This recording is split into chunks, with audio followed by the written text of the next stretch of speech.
Welcome to Armchair Expert. I'm Dan Rather, and I'm joined by Lily Padman. Now this. People were curious what I wore a suit for. Oh, I also posted a picture and said, this is the face of someone trying to play it cool. So a lot of people had their guesses. It was for Mindy Kaling. Big deal. I want to say Mindy Kaling's Kaling it, but it doesn't really work. But I want to say it. Okay. She's Kaling it.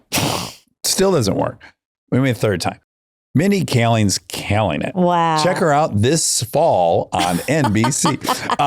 No, but what a delight. We've been begging. Since day one. Day one. Put it in the atmosphere, the universe.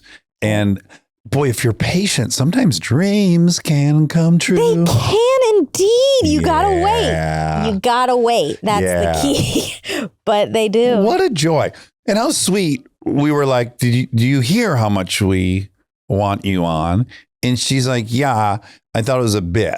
Well, she says, what's wrong with all of us? I know. She's a queen. She's a queen. She's a queen. She just got a star.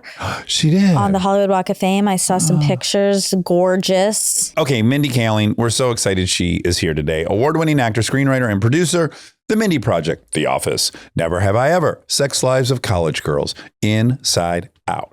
And her new series out on Netflix now, Running Point. What a delight. So special. Yeah, I really like her. Please enjoy Mindy Kaling. Kaling it. Who's Kaling it? This fall on NBC's really great station.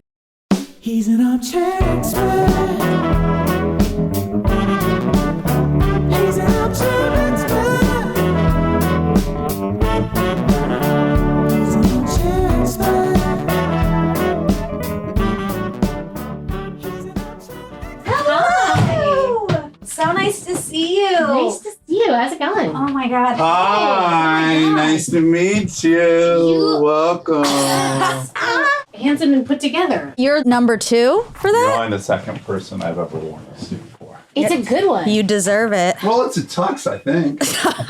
Are you going somewhere? No, it's literally for you. I'm feeling vulnerable and being like, no, that's a bit. He's not going to have to go somewhere afterwards. No. No. You look amazing. I think you very much deserve to be dressed up for. And I don't like dressing up, so it's a gesture to tell you how grateful I am. I'm really... I couldn't go all the way with the shoes. I apologize. you I stop couldn't at do the the dress shoes. That would be too distracting. It's a little Southern California in it. You never lived on the west side, did you? No. There was a pizzeria Italian joint out there called Earth, Wind, and Flour. And the owner had a ponytail, and he was in every commercial. And he would go, classic Italian food with that California flair. And he would pull his ponytail around. He's like, this is synonymous with that SoCal vibe. That's how I feel about your Vans. I feel like I do not scream West Side at all. I don't think so. Early on, you may have found yourself living there. Because I lived there the first 10 years I lived here before I realized that's a terrible place to live. Is it? Oh, yeah. Well, it's like terrible. a rookie mistake. When you first move here, you're like, I got to be by the beach. So you move there and then it takes you 4 hours to get anywhere. I lived on the west side at first. You did? Where'd you live? Barrington and Santa Monica. You know, that really cool hip part of town that's in the middle of nothing. Yes. Monica, I mean this seriously. Can you be Indian and live on the west side effectively? Oh my God. I love this question right Let's out get the into gate. It's very white. White, as we would say. It's funny because I grew up in Georgia. Okay, so you might be used to the west side vibe. I am used to feeling like I'm the only person who's brown, but it almost gives me like, I mean, we're going to definitely get so into this type of conversation. Right into it. I get a sort of high out of being one of the white people. Do you feel more special? A little bit. Well, I just wonder practically, I need to eat Indian food and ethnic food a lot. So this area, Hancock Park, that works for me. There's so many overlaps, but this will be a difference. Well, first, you are my number one get on this show. I'm serious. So can I say that about 10 years ago, I had heard from some of my friends. They were like, you're sometimes mentioned on Armchair, and I love the show, and you should go on. I always think whenever anyone references me, even when they're like, I love Mindy, that I'm like, they're just saying that, but what they really mean is they hate me. This is like a mental illness. Yeah. And forget about being mentioned on some sketch show or The Simpsons or anything like that. Yeah, SNL. I live in terror for that. But I, on some level, thought, and this is going to sound crazy, that it would be like, oh, they think it'd be campy if they had a circus dwarf on. Wouldn't that be goofy? And it's stupid and it's not real. So sad. Well, it's comforting. Yeah. And I'm happy you said that because, yes, I will not read a single thing unless my mother, she knows me enough. Once every 3 years, something is written so perfectly that I can't find something in the subtext I'm certain is a burn about me. Yes. Yeah, it's scary. It's terrible. I think I might have told you this or told it to your people. I had only done one podcast and it went so badly that I was like, I think it's not for me. Yeah, I've heard she doesn't do podcasts. We've made a lot of just straight to you pledges on air going, Mindy, I promise you don't suck at it. I know you're great at it. And you just need to come in and do it. Thank you. And I'm so excited to be here. And also, I feel really honored to be here. I love the show. And I know this may make you feel uncomfortable to hear this since I'm just facing you telling you compliments. Yeah, it will. And I want it. Okay, well then good. Because this is, I think, a good one. You make everyone sound like the best version of themselves. And they're people that, not that I didn't care about them, but I didn't know them or think about them. And then I now love them and am a fan. I'll go a step further. We have had multiple guests on I was certain I hated. Forget even ambivalent about. I'm like, I don't like that guy. He's been a dick to me every time I've seen him. Or I don't like this person for X, Y, and Z. And I, too, am just as shocked. And I think it's weirdly comforting and makes me optimistic that even someone I'm convinced I don't like, if I sit down with them for 2 hours and I hear about them and where they're from, inevitably I always like them. So who haven't you liked? In 850 guests, we've had like 3 people I didn't like. And they weren't celebrities. They were That's experts true. that we just couldn't do it. They were maybe so smart and esoteric or something. I don't know. Because we just talk about real stuff. So the headlines become mute and then you just get to know a real person. And you're always going to find something you like about a person, I Yes. think. There's some exceptions. We're going to come back, make you uncomfortable. And I'm going to give Monica some time to prepare because she wouldn't even come in just now. She was hiding in the house. I said play it cool. I know, but that's part of what's cool about you. I'm already loving where this is heading. I just think you're hyper talented. I used to go to the set of Mindy to say hi to Mike Weaver. So for people who don't know, Mike Weaver was the DP on Parenthood the first 2 years, and then he went to your show as a director. The great Michael Weaver. The greatest and the most gorgeous, studly man. And the most beloved by cast and crew. He's our producing director for this new show, Running Point. I saw him in the credits and I got excited. Beloved. But I'd go say hi to him and I would hope to God you would come out of the soundstage at some point so I can meet you. I just genuinely have been wanting to meet you for over 10 years. I'm a huge fan. Can you take any of this in or no? No, I can. And Monica, I don't know if this goes to what we were saying before. I don't hear this a lot from straight white men that they're huge fans. And not that it should mean more than when an Indian teenage girl says it, but it's just so much more unusual. So thank you. So yeah, I think you're hyper talented. I love your acting. I think you're a fucking babe. I think you're hot. Everything about It's all you. coming at ya. Yeah. When you've only mostly been valued from people who are like, she's so smart and so funny. I'm embarrassed how much that is affecting me. I can relate. It's the best compliment to get. I hate to say it. Am I in love with you? Am I going to try to kiss you? Oh, let's see. Kristen, I consider a friendly She would acquaintance. allow it. She would totally allow it. I always say if you're going to say about me either I was a genius or the funniest person alive or hot, I'm picking hot across the board. Hot across the board. Yes, I didn't have it. Exactly. It's the most LA thing about, I mean, as somebody who was straight up unattractive in high school and then has lost and gained the same 50 pounds over the course of my life, that kind of compliment feels so distant. I'm sorry, Kristen Bell.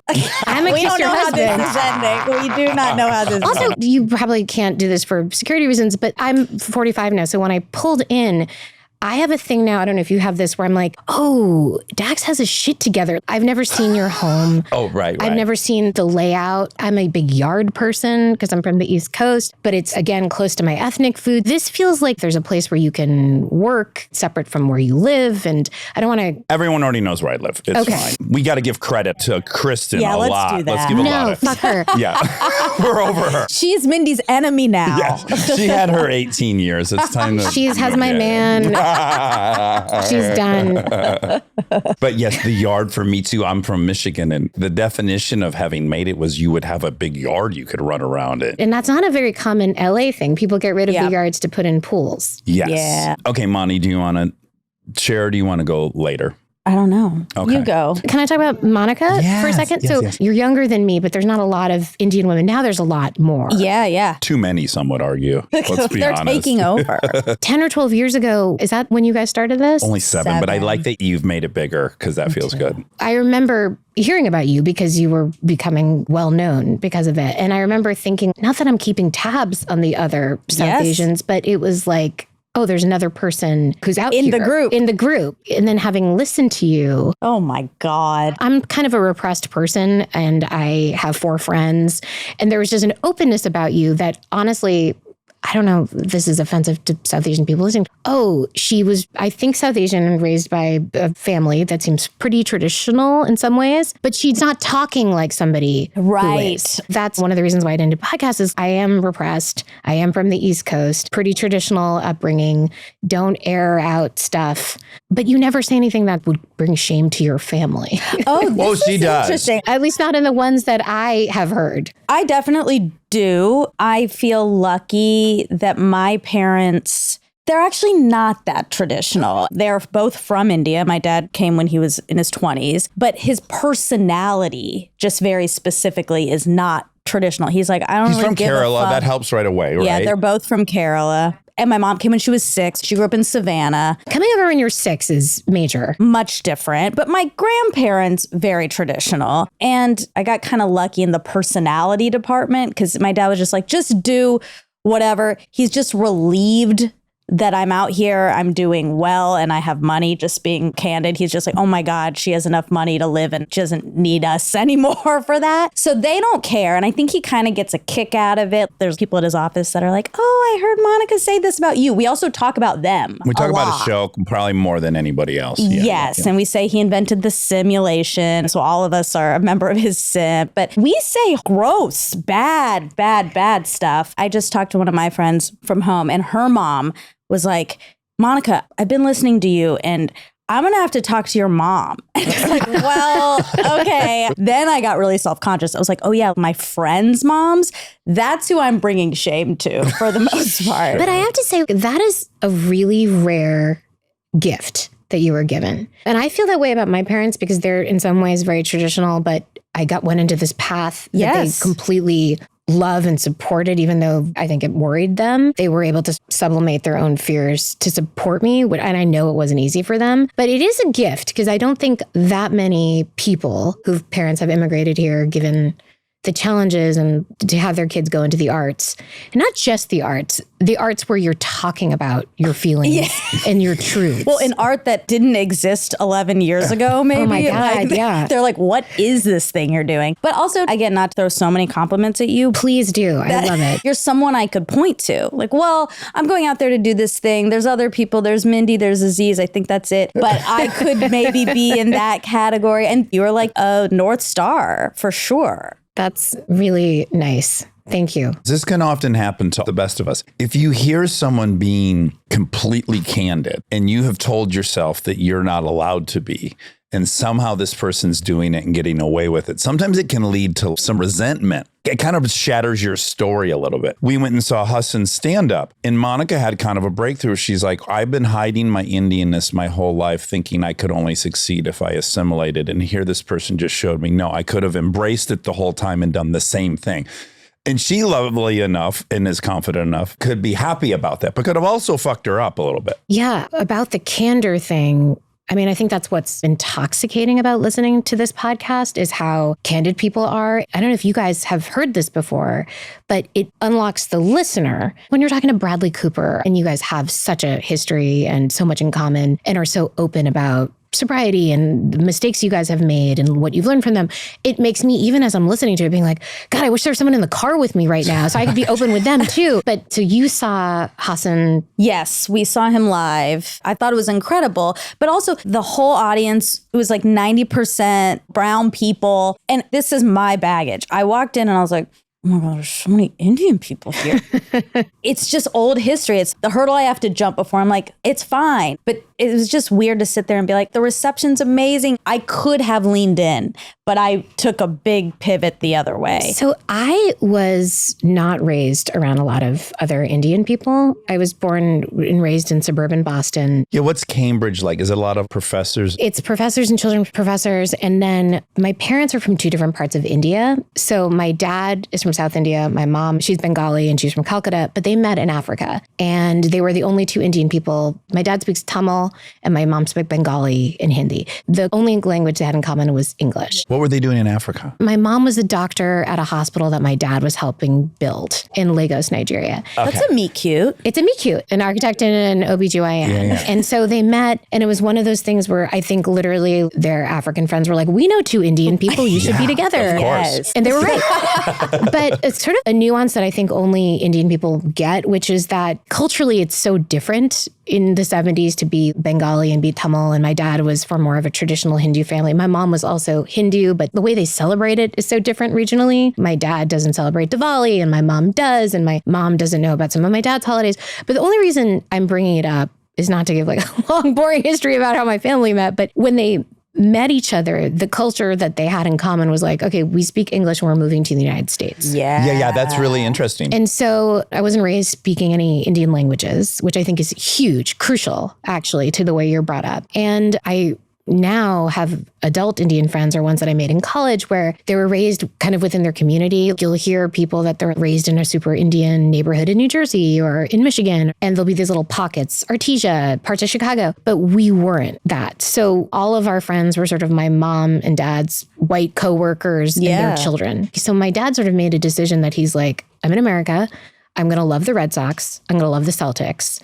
I'm going to get into sports. And that culturally, we're diving in. We're still Hindu. We still do holidays. We still were raised eating Indian food. But culturally, I didn't have this community around me of like auntie culture and all that. Yeah, I know. That's the I don't. Hassan. Half the jokes are about the aunties and uncles. Auntie culture. Yeah, And I relate to it, but I don't know it. Yes. Yeah. I actually have my literal aunts, but I don't have that extended family. So when I started doing comedy, I didn't have this rich background of observations about Indian culture and other friends to banter with about it. The Toyota Camry joke, Right. which is so good. Is that a famous a Hudson Hudson joke. Yeah. It's like the That all official Indians- car of Indians. Yeah, and like I hear that and I think it's funny and I relate I to had it. one. I didn't really have that. And so when I would think what I want to write about, the Indian identity didn't bubble up to the surface. And then my first thing that I did was this play called Matt and Ben, where I played Ben Affleck, right? And then I got hired in The Office. And it was also 2001 to 2004. Hollywood is not clamoring for shows and TV and books about your identity. That was, let's be honest, a 2018 thing. We needed 100%. streaming and niche audiences, which turned out to not be niche audiences. That's so well put. They would take a risk on shows like Never Have I Ever. Yeah. And then it gets 40 million households viewing it. Thank You're you for knowing that. It's not a niche at all. In fact, it's one of our biggest Exactly. shows. You know, I feel even now very sensitive about it. By the way, I hadn't heard this. I just read enough articles about you today that those people had heard about it. One article was talking about that you've had a lot of criticism for not having more diversity on your cast. And I was just getting defensive of you. And I was thinking, all writers have the obligation to write their experience. And your experience was being surrounded by white people. So to have created like 227 in the Indian community, that would have been fraudulent. Yes and no. I, of course, have the defense mechanism, which was like, I was doing the best with what I had. I came from The Office, where it was number 11 on the call sheet. No one was like, she'll be the one that has her own show. I just had to be like, I think I will be, even though I'm getting no feedback that corroborates that ambition. And then when I did my own show, 2011 or 2012, I was like,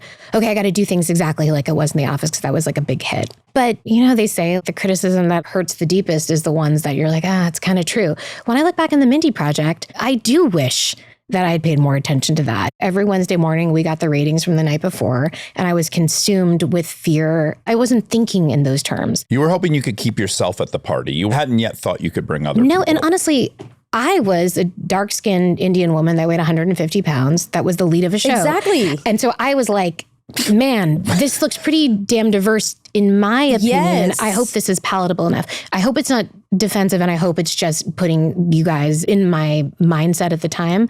But I think after that, I had opportunities. I was like 37 when that show ended. Never Have I Ever came on the heels of that show. And I could not be more proud of the diversity in that and inclusivity. But that criticism is one. Even to this day, I look at the different projects I do and I'm like, how can it look modern? How can I not be kicking myself later? While also being true, you know, we've also seen the shows where you're like, this is the most cynical diversity I've ever seen. Exactly. It does not work. It's fraudulent and insincere. We've all seen those shows where we're like, hey, audiences are smart. But the thing I've learned now is if you do spend a little extra time, you do get the right casting director. You can have these really great dynamics, like Maitreya Ramakrishnan and her two friends on the show. One's East Asian, one's Black, and they're the most adorable threesome of friends. But you did open casting for that. Our friend Anna, who works with Kristen, she brings it up all the time. We need to do open casting like Mindy. She's the only one. So I really push back on the diversity thing because you're the only one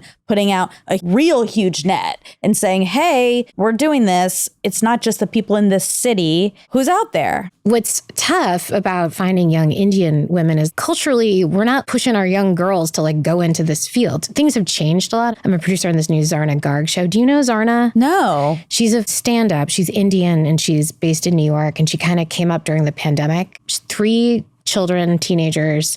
She's so funny. You guys would love her. She does a lot of stuff with her family, and we're shooting a pilot for her at CBS. And when we look at the casting for that, for her kids and her husband, it's remarkable how different the pool is, how many more people there are now as opposed to 2012. Even in 2019 when we did Never Have I Ever. Yeah. But guys, it's exponential growth because it's not just that the parents aren't pushing their kids. It's that the kids didn't see anyone that they found their place in. Like I always say, I needed Nick Cage. Is he good looking or not? I'm not sure. He's tall. That seems like enough. He's the lead. Maybe I could do this. You just need somebody to make it seem real or plausible. It's such a valuable tool when you're home for Thanksgiving, when you're sitting with your parents, when you're a sophomore in college, and just being like, okay, I can point to these examples. Particularly, I think with Indian parents where they kind of need the data. Sure.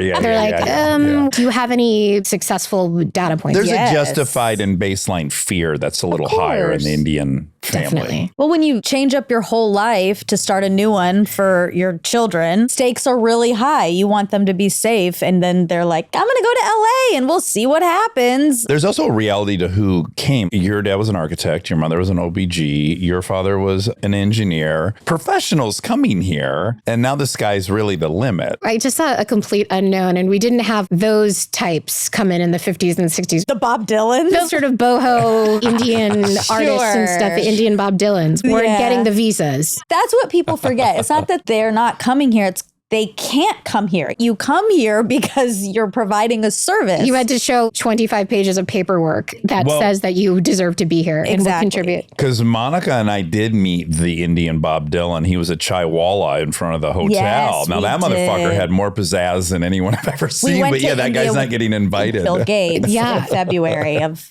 last year. I guess it was a year ago. There's Bob Dylan's there for Oh, sure. yeah. They just aren't here. That guy was incredible. He was. Oh, one thing to add, maybe to take some guilt off and also just to tell people, that's earned. Being able to reach back out and help other people or think about diversity, that's earned over time. You don't really get to do that right off the gate. As you said, you're kind of like, I got to prove myself for me first in order to get to that next step. I obviously, for selfish reasons, like to believe that. But, you know, I'm often amazed now when I see younger people, how much more activist energy there is to young artists. I was literally like, I need to stay in the WGA. I need my health insurance. I have to pay my rent. I have to keep this job. These are truths. And it wasn't until 34 when I started thinking, okay, I have safety here. I can now be thinking about anything other than my own self-preservation. I feel like when Issa Rae was doing Insecure, I'm paraphrasing this, you'd be like, what drives you? And she's like, I want to make opportunities for other young Black artists. And I'm literally like, oh, damn, you can be both. That's why I'm often really inspired by younger people and kind of shamed by that. Well, but have you heard the Malcolm Gladwell episode Token? No. It's worth listening to. Okay. I feel like it could relieve you of some stuff. It's all about Sammy Davis Jr. and what he went through, what he had to put up with. It's heartbreaking in so many ways. And there's just a lot of good data about it as well. I was more making the artistic point, which is you had just spent 8 years surrounded by white dudes in a writer's room on a cast that was largely white. Certainly your current experience was that. When I'm thinking about what I know inside and out, at that point, it would be to be the lone brown person in a room. That's what I would know best. The thing that makes me feel guilty to admit is sometimes that's like a really nice feeling. Mm-hmm. Sure. That's what we were saying, sitting on the West Side, being accepted by the group that you're always trying to get accepted by as a young person, to reach that, even though, yes, it's fucked up, but it is real. I had some positive experiences. Like I went to Dartmouth College, which is in New Hampshire and pretty white, because I felt exceptional. I don't know, this is just like a defect in my brain. Because I was the only one there, it made me feel special, which gave me confidence. It was a college that's not known for its performing arts. And so I would be doing these shows and everyone would come because it wasn't NYU or Columbia or USC, Northwestern, where there's actually shit going on. Right. And it made me feel so confident. I started getting those accolades that made me feel like I could tell my parents, hey, I won the playwriting competition. Hey, my play got selected to do this, and all this stuff at Dartmouth that they were like, oh, she seems successful in this. It's worrying us less. Right. Yeah. Then what I learned in the writer's room at the office, I think that kind of training, that intense 8 years, so many of my shows after it, where the cast members look completely different, the storylines are different. I took so much of that. And I think that's why those shows are successful. Because you had the architecture of this. The DNA from how you make that successful show and then just take it and put it into these different casts. And I really just owe that to Greg Daniels. Yeah. What was Buckingham Brown? You went to a school from K till 12. Buckingham Brown and Nichols, I went there from 7th grade to senior year. Okay, what was the vibe of that place? It sounds fancy. Yeah, Buckingham Brown and Nichols does sound fancy. It sounds like maybe a suit store almost. Yes, it has like a Hogwarts kind of energy. No, it was a very artsy private school in Cambridge, 100 kids per class. It was really important to me to go there. I took a class that has stuck with me for the rest of my life on satire when I was in 10th grade. At that time, I didn't know the difference between parody and satire. I just thought, like, I watch SNL because I think it's funny and I like it. But we really parsed through all the different things and why they're funny. And was it using pop culture as well? Yes, we would read Mark Twain. We'd read like Huckleberry Finn. But then we would watch episodes of Saturday Night Live and talk about what they had in common and comedy and used as social justice. So it was a very fancy private school with amazing teachers.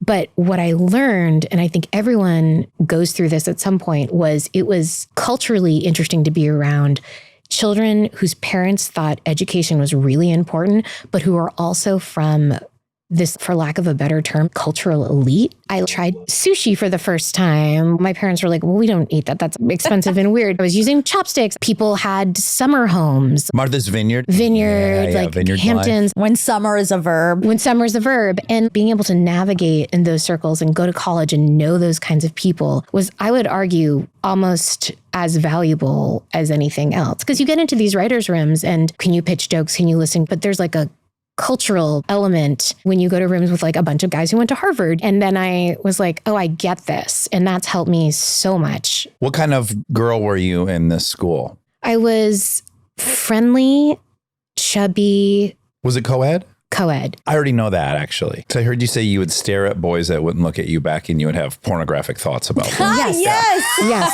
And just be like, what if? I was thinking of Monica, of course, when I read that. Very similar to Monica's story in high school. This may sound like a huge swing, but I'm going to set it up by saying we've seen this really predictable pattern where we have people who were on Disney and their sexuality was kind of repressed. Yeah.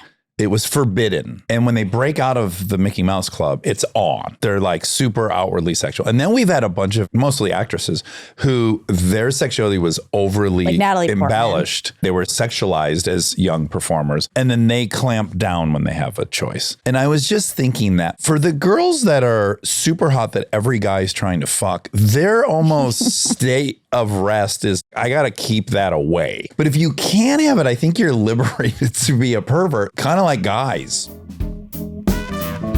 Stay tuned for more Armchair Expert, if you dare.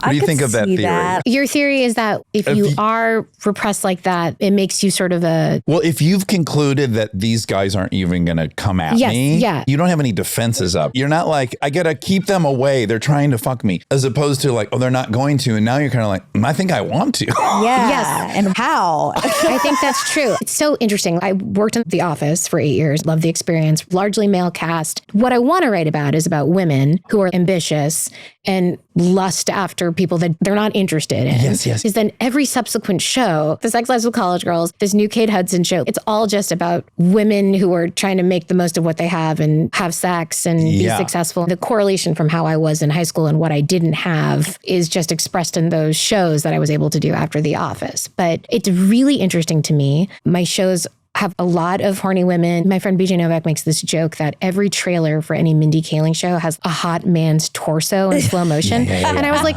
how dare you? That's incredibly reductive. That's not true. And then it is true. Yeah. Every trailer. It's great. It's your turn. It's like Pauline Chalamet, Kate Hudson, Maichi Ramakrishnan, their head is turning. And it's just like those 80s movies that they can't make anymore. The National Lampoon movies where it's like a guy is following a bouncing girl on the volleyball team. In Running Point, she enters the coach's domain and he happens to be shirtless doing pull-ups. I do a lot of pull-ups, almost never shirtless. I mean, that's a good You point. could give it a try. It's a solid point. Might be better. It was Jay Ellis. So Jay Ellis on your show, and he's like, could I wear my sweatshirt for my pull-ups? You'd be like, whatever makes you comfortable, Jay. But if it's all the same to you, For the story. It's like having Jordan there and there's two sports on the table. You could either film him playing ice hockey or play basketball. We should have him probably play basketball. we should have him play basketball. Yeah, we should get that top off and see how many pull-ups we can do. And for the record, Jay Ellis, he is a very funny part in this. He's more than just his hot body. Yes. But for the trailer, Yeah, you got it. You got to hook them. Back to Hogwarts and seeing pornographic images. Was it all encompassing when you were home? Were you like, oh, I want these boys to like me? do you know, I think there's a link between this sort of fantasy, because obviously I would idolize a guy and just be like, oh, and he's probably like this and he's probably like this. And I bet he treats his girlfriend so well. Super nice to his mom and he kisses a lot during sex, like all that stuff, right? So slow. You almost want to speed him up. Well, too slow. I've been here for 90 minutes. Oh, wow. But when you are someone who lives in those kind of romantic fantasies, I think it informed my writing. I was creating these scenarios in my head, which could never have lived up to what you were actually experiencing as someone who lost your virginity when you were 13, I think. Good I thought it memory. was 12. It was 7th grade, so it could be either 12 or 13. God, I hope it's 13. I hope it was a solid teen. We got in the Does it teens. help you to know I was 5'11" and 159 pounds? I've been this size since then. That does help. It does, right? And my girlfriend, she was in 9th She's grade. an older woman. Okay. And she had enormous boobs and was a woman. We didn't know what So else you to were do. the thing that people make fun of teen shows. They're like, they all look like they're 30, but you were like, me and my girlfriend were that. We were. We were And again, she Riverdale. was 15. She was in 9th grade. So it's not a sad indie movie. It's a nice CW show. Yes, and she had already had sex once before and she had enjoyed it. It was a teaching moment for Dax. I mean, it was a very brief. I mean, we're being so honest. I had made a mixtape and I had hoped that the coitus would start exactly when Love My Way by the Psychedelic Furs came on because that was my favorite song. Nice. And it did. And I don't think I made it to the chorus. I had a condom on. Good. That's nice. Good. But We then, like that. Mindy, I didn't know what to do after that. I was like, when do I stop? Then I just kept humping for a while because when I was that young, my penis just stayed hard. I just kept humping. I was like, is she going to tell me when this is over? Like, I'm ready for this whole thing to be over. Wow. Oh my God. I mean, I have a bunch of follow-up questions. Yeah, hit me. So it kept going. I didn't know that was possible. I know. Well, I think at that age it was possible. Was she like, hey, we're good? We're talking probably within the first 5 seconds, I had already reached. So she didn't know? No, because I was wearing a condom. Yeah. Right. Yeah. Where I was on a couch, it feels relevant because there wasn't like a lot of options to move around. And I hadn't thought past that. I didn't know, when does this conclude? Well, and your so I just frontal kept lobe. humping. And the longer I was humping, I was like, this is awkward. I don't really know. When did we stop? Because TV and film don't really show. They don't tell the you. after. They didn't prepare me for that. I had seen Valley Girl and a lot of good films, but Yes, none of them a lot of had the great guy films. confused on when he should stop. So yeah. Feel free to write that in to something. You'd be in trouble if you tried to tell the story of a 13-year-old and a 15-year-old having sex with this. Yeah. No, it's good. Okay, I just want to bring up to speed. So Monica, admittedly, she lived in deep fantasy. And part of the fantasy was Good Will Hunting. She watched it in her head. Famously, I know, and listened to the episode. Oh, the Matt Damon episode. Which was such good listening. What a moment. This is number 2 to that. Or I'll tied. take it. It can't be tied. It's I not listened to that. tied, but really before I was like, I'm nervous. I'm never nervous. That's right. The She's only only other been- time was him because we had a little, it's probably gone. It's in the bathroom, maybe? No, I saw it. I went Oh, to the you bathroom and saw there's that. the photo of you. I'm so happy you right. used the restroom. Yeah. Okay, good job.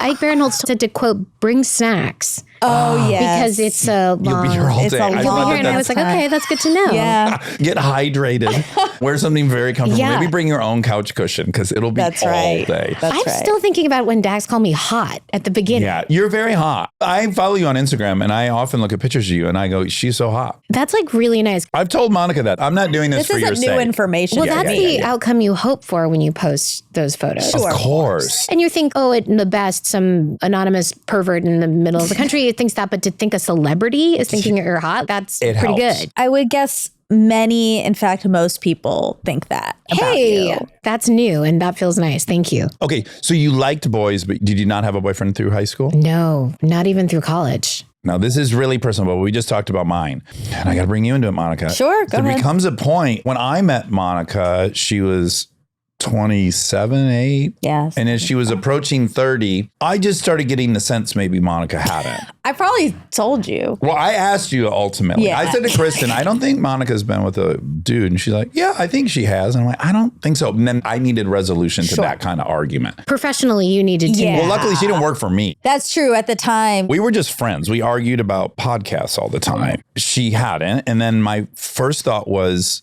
is it a religious thing? right. Right. Waiting for marriage. Yeah. I was like, do you want to be married? Is it a religious thing? You kind of want to say yes. There was a part of me that wanted to say, yeah, there's a real reason that I haven't. And there's a reason nobody wants to have sex with me. It's because I'm waiting for marriage. But no, I was just like, no, it's just hasn't happened. But then it becomes a thing, as Monica Yes. explained to me, where it's like now you pass some point where you're like, oh my God, people are going to think this is weird about me. Were you starting to have any of those fears? Yeah, we're describing the premise of The 40-Year-Old Virgin. Yeah. My first movie, which is good to hear that besides being just a funny comedy, you're like speaking to a truth. In my mind, I said, this has to happen before I'm 24. And I don't know whether I heard this afterwards or not, but I remember one of the great gifts that Tina Fey, I think, has given to us, besides just being really funny, and I love 30 Rock and just being such an amazing joke writer, is I think at some point, and she's not someone who's super open, but she said in a book or something that she lost her virginity at age 24. And I remember thinking, that's like a very nice thing to do. It's a gift. To give some Yes. guideposts to nerdy women. She's beautiful, Yes. smart, happy marriage, beautiful daughters. And I thought that was great because we can't all be Dax. Well, we can't all be 12 and fucking. Well, hold on, guys. Don't make me the enemy. No. I was in a hick town and I was super large and we were bored. No. And I feel like I keep making you feel self-conscious about it. But so I remember thinking that then it happened before then. Good for you. You're Yeah. way ahead of me. Did you, Monty had this too, there is an ambition. So if you do decide you're going to do something, anything in the world, you will figure out how to do it. That's true. And I think you pretty much were like, I'm doing this. It was like a ticking clock at one point. I was like, it really is time. I wasn't like, I don't care who. Doesn't have to be the love of your life. That was similar to how I felt. I didn't need that, but I didn't want to have a random hookup. And then I was never in a relationship. So I was like, how am I going to do it? So one thing I think that's tricky about Indian culture is this idea that in my house, dating or any of that was pretty much forbidden. In high school, no one is dating. By the way, not that anyone was coming after me or anything, but I also knew that it was not an option. And then you're expected to sort of like go to college and then meet someone and know how to date and then fall in love and get married. But with what skills? And everyone's already had 5 girlfriends that you're going to meet. I've not yet kissed somebody. Right, yeah. exactly. Or even know how to be normal in romantic, intimate situations. Forget even about sexual situations. Situations when someone wants to go to the movies with you and you're like, I only know how to do this with my female friend. Yeah. Like, I know how to go to the movie with my cousin. Yeah, what do we eat when I'm with you? Am I Right. getting the popcorn and the milk duds? You've seen this probably. People go into, I think I just need to have sex right now. Right. And so I didn't go through that, but now that I have 3 children, definitely want to destigmatize this. You know, I do feel pretty Indian and Hindu in a lot of ways, and I really want to instill that in my kids culturally. But I do think what I want for them is to be like, yeah, you can go on a date or you can like somebody and talk to me about it. Because I didn't love going into college being like, does a kiss with someone then mean we have to then take this all the way to its completion? Yeah. I didn't love that. It's also a source of a lot of my comedic storytelling. Never Have I Ever is literally about a nerd who asks the hottest guy at school, would you have sex with me? Growing up in the 80s and the 90s, and I think Dax, we're about the same age. 4 years older than you, but You thank are? you. Yes. 75. Sorry. You go ahead and say sorry. Sorry. Sorry. Sorry for your. I'm so sorry. Early age. Are you 50? I just turned 50. in Congratulations. January. Thank you. That's a good one. I made it. So in the 80s and the 90s, it felt like there was so many coming of age for this like very specific kind of guy, a geeky guy. Can't Buy Me Love. And then later, Judd did it with Superbad. And this is why I always feel like it's crazy when people can't watch things with subtitles, because I'm like, my entire life was being able to relate to characters who look nothing like me. I can do it easily. I'm very invested in Ross and Rachel, and we were on a break, and like I can relate to them. Yes. And so it's crazy when people are like, I can't watch Parasite. What if they're dyslexic? First of all, I loved Parasite. But Yes. what if No, reading takes so much of your concentration, you're totally missing all the visuals? That's a separate situation. Okay. And sometimes I find subtitles annoying too when I just want to relax. So I felt like that felt really untapped and fun. This thing that I could relate to and wanted to do shows and TV about that kind of stuff. So we have to go through a couple of the fun touchstones of your ride to here, which is, as you mentioned,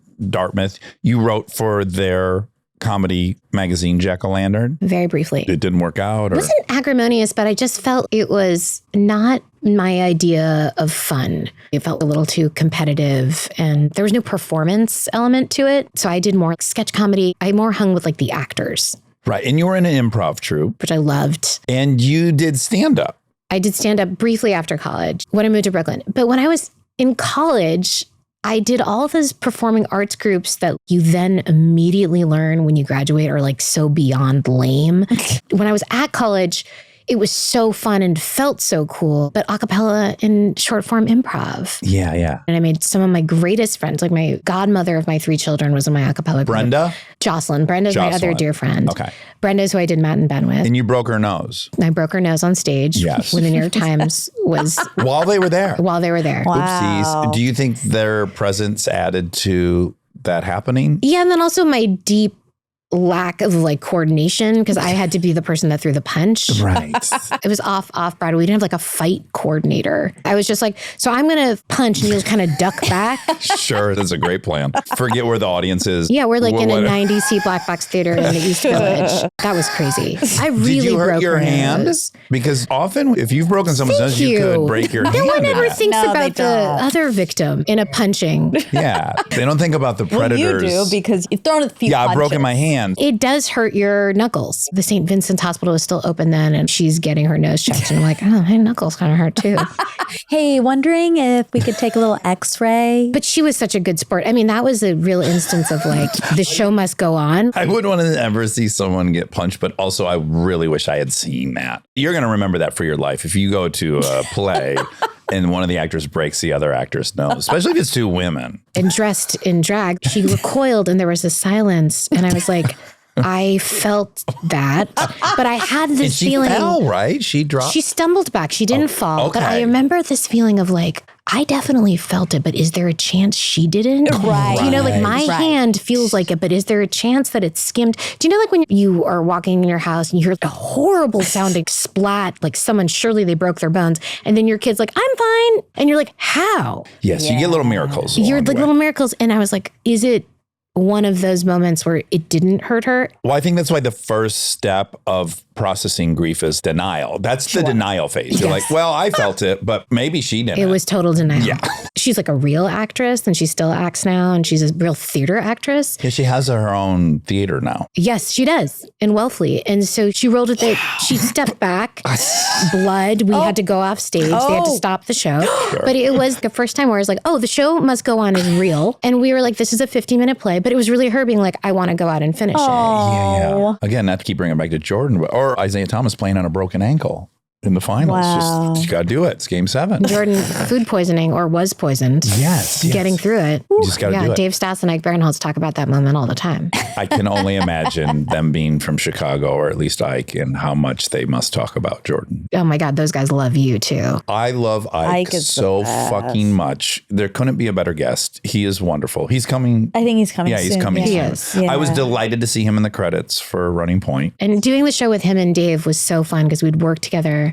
Dave is his partner. He made the best joke I've ever heard, which is Dave is a Gentile. And Ike says that in several pitch meetings, he has said he lost a family member in the Holocaust. He fell off a guard tower. Yes. And poor Dave. Dave is like, hey, can we not call me a Nazi like in another general? Is that okay? What a joke. In a good old fashioned joke. It is. It's classic. It's a It classic. is. And those guys are throwback. Like I've never met 2 guys and worked with them where they're just so hyper masculine, you know, like the kinds of guys that remember literally crying at an NBA finals. Like they love Derrick Rose. They love Jordan. They remember the Pippen Jordan. Like they're just talking about that. They're so straight and so Chicago, but then also completely without any kind of agenda, feminists with daughters who care about women. And so when we were doing the show, Jeannie Buss approached me about doing the show because she liked The Office. So really quick, Jeannie Yes. Buss is the daughter of Jerry Buss, who had owned the Lakers. So the great Jeannie Buss, who runs the Lakers, decided that she wanted to do a show about her life. And she had seen a lot of shows and books written about the Lakers where she was like a side character. And she is the woman who runs this. And she has the most difficult, sexy, glamorous job. When I was watching the title sequence, because it's giving us a pretty good layout of the setup is in the title sequence. Oh, you've seen it? Yes. Okay, cool. And as I was watching it, I was like, well, this is Jenny Buss's story. And then I saw her name in the credits and I was like, oh, good. She's participated. It's so funny you mentioned that because when we did the trailer, people will comment, oh, so basically you took the Jeannie Buss story and made it a show? They think I'm ripped her off. ripped her off. And I'm like, no, this is her idea. She came to me. She's an executive producer on the show. I love her. And is she married to Phil Jackson? They dated. They dated. Okay. Seriously dated. Engaged, for a I long think. time, Yeah, right? she's married to Jay Moore. Oh, she is? Stand up. She loves comedians. my She loves God. comedy. She gets to hear his perfect walk-in anytime she wants. He does the very best Christopher Walken. In fact, I think he's who started the Christopher Walken On impression. SNL, he used to do that, right? Yes, and it's not just that his accent's so perfect. It's he has tapped into what kind of things Walken would say. One of his famous ones is he goes, I don't like sports, but gymnastics, boys or girls bouncing on the mats. It's exciting. Like, it's not about the accent. It's that this guy would love gymnastics, boys or girls bouncing on the mat. Your walk-in's pretty good too. That was a bad one. Don't judge me by it. I'll do it later. It was okay. Oh, it's coming back? So that's great. She's married to him. So she wanted to do the show and I met her and I just fell in love with her. She's such a perfect person to base a character on to be the star of a show. She has the sexiest life. I mean, she was literally engaged secretly for a while to the head coach. Yes. Yeah. Greatest Who was- coach of all time. Himself has written a really fascinating book and she's really sexy. She has to be sexy. Like part of her Yes. job is that she has to appeal to men in a really certain kind of way. Then it's the LA fucking Lakers. It's its own thing. It's an institution. And it's glitzy and glammy. Full of celebrities and tough decisions. And then I read her book. Then I interviewed her and her best friend, the great Linda Rambis, who is another producer on this, and her son Jordan, who's another producer who's also great. So anyway, it was like, this is a show I have to do. I grew up loving the Celtics. My dad was a huge fan. Who was his favorite player? He really liked JoJo White and Hondo Havlicek. Oh, okay. Yeah, so obviously Bird, Parrish, the greats, but they were like deep cuts. I always loved basketball, and my dad always was like, no, this is a sport. Like, they're so athletic. It's fast moving. When she approached me, I checked with Ike and Dave. They were busy. They were on a deal at another studio. They couldn't do it. But I'd been dying to work with them. They were writers on the Mindy Project. They were on-set writers. And so I loved their energy. As an actress, I loved working with them because they're the kind of rare writer where they would give you a note, but they understand the performer's psyche. You've been on shows, and this was at The Office. There was the writers who would really piss off the actors because they would do like either line readings or they would come in with notes too quickly. And I have both sensitivities. I, as an actress, was like, let me have fucking 2 takes, please. I'm not sitting here saying that I'm Elizabeth Moss or like one of the great actresses, but I do have that side where I'm like, let me work it out. Minimally, you want to do the best version of what you thought it was. Exactly. And then if that's not what they want, great. Let me try to give it to you. But give me a chance to do the thing well that I think it should be. But then I also have the side as the showrunner where I'm like, hey, this is too slow. Yes. Someone needs to go in and tell them they need to speak quicker. This is a comedy. Yeah. Right? yes. Or like, hey, this precision in this language, this line needs to be said as written because it's not coming across the way you think it is. What's nice about those guys and that experience, which was already terrifying, is that they knew how to give me notes and when to give me notes that made me be better. And they really understood actors, which is why on this new show, I mean, they are beloved by everyone. Brenda Song, who's amazing, an old pro, Kate, all the guys who are in the basketball, the background extras on the team, they all love Ike and Dave. Ike is just that guy. It's like Monday and he's coming in to the grip. He's like, how was your daughter's Sweet 16? I know. He's annoyingly perfect. He's like the guy that is in school and you're like, oh, I bet he's like this and I bet he's like this. And there's no way it's true, but then he is. Yeah. He knows encyclopedic knowledge about politics, history, and movies. Well, I didn't know this about him until I was researching you today, that he went on a crazy run on Jeopardy. He started on Celebrity Jeopardy, won that, and then they brought him in. Did you know this, Monica? And they brought him into normal Jeopardy and he fucking mopped up. And then he was on Jimmy Kimmel's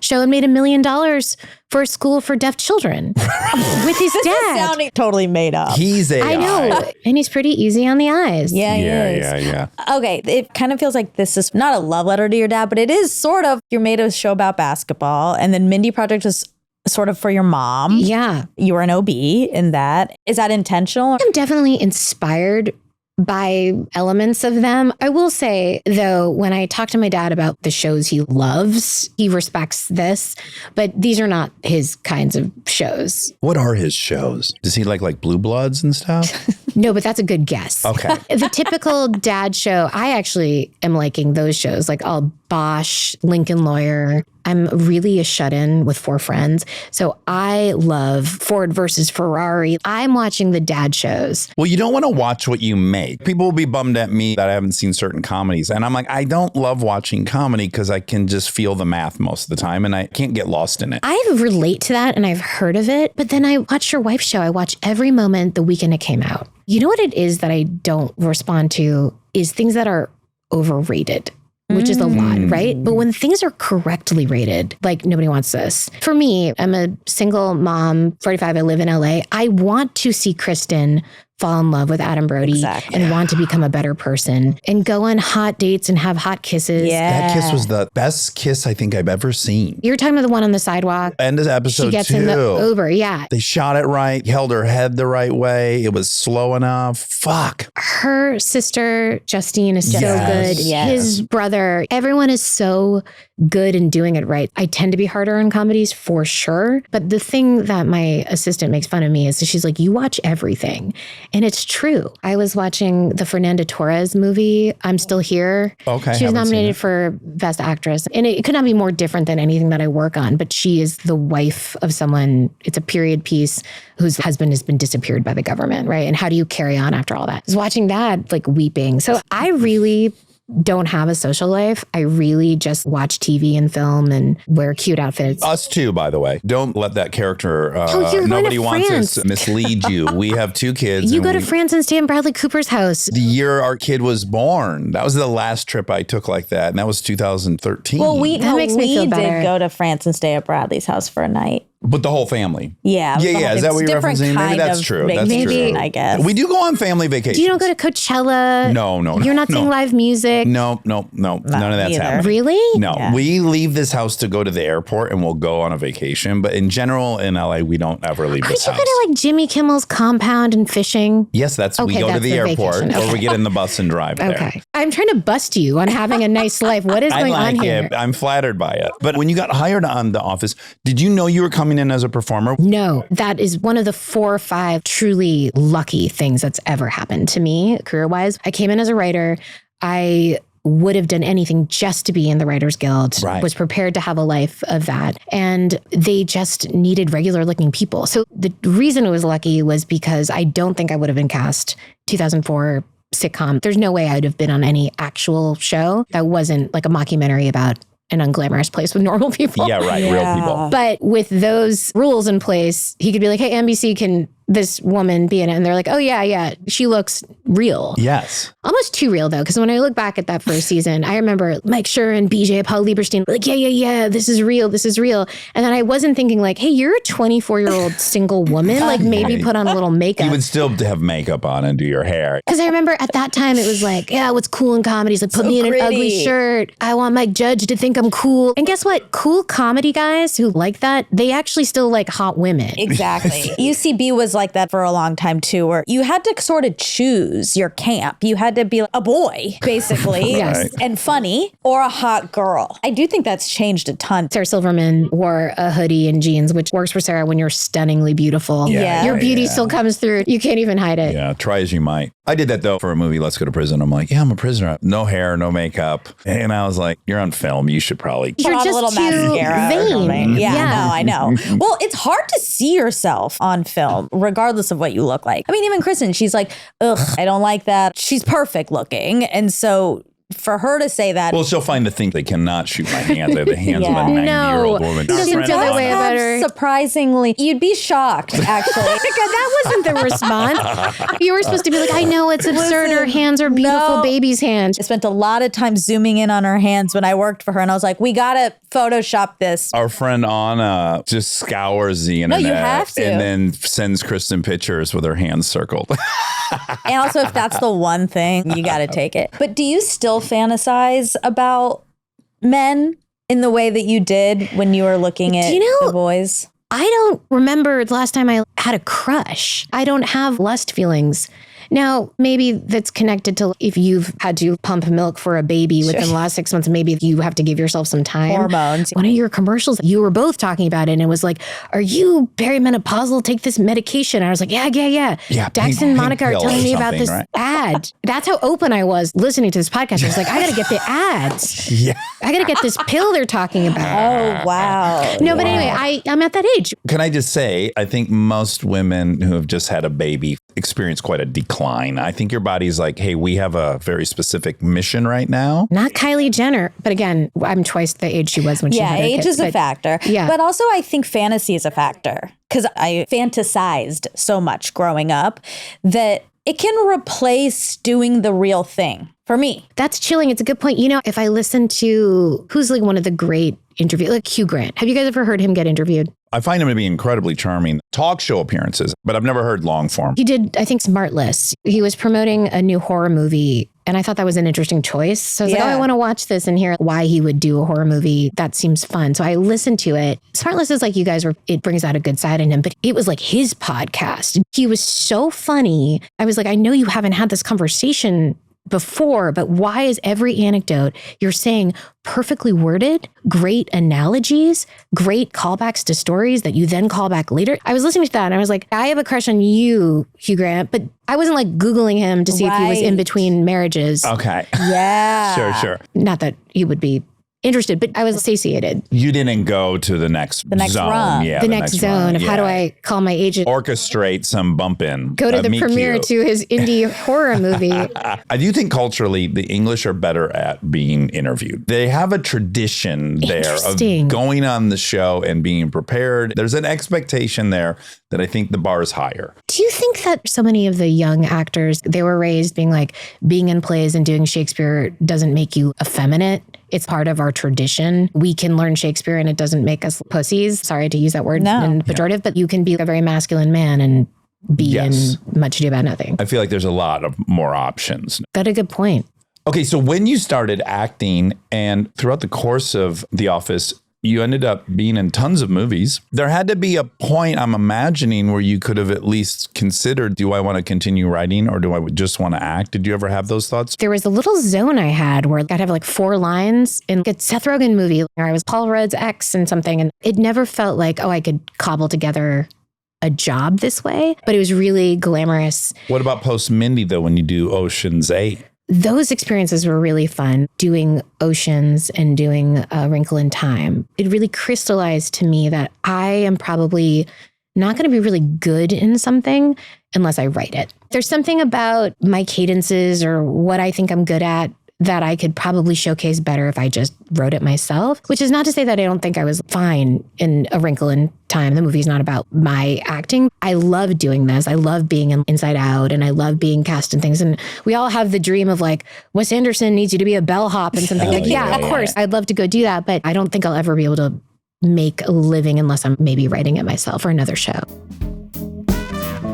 Stay tuned for more Armchair Expert, if you dare.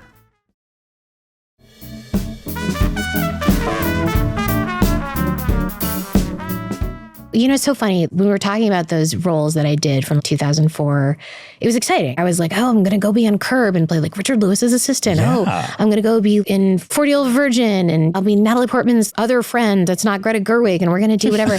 But what was interesting about that, and I'm so curious about you guys, is I was never part of a comedy clique. And I was really jealous and I had a chip on my shoulder about it. Sure. Because in that aughts time, you were in a clique or you weren't. I was on The Office, so maybe people were like, well, she's there. And maybe you could argue that that was a clique. But the writing staff was very competitive with each other. We all had our own private ambitions, our own stuff we wanted to do. We wanted to write the best script, kill the table read, have Steve Carell think we were the funniest writer. We were all friends also and helping each other. But we were like, when are we going to get a show? And I was jealous of Judd and Seth and Jason. And then there was Amy and Tina and Will doing the ice skating movie. The Danny McBride camp. Danny McBride came a little bit later. Remember then that there was the Fempire. It was literally a clique of female writers that were successful. And I was like Diablo and Liz Meriwether. And so I felt like the entire odds was me coming up on a show that I loved, but being like, why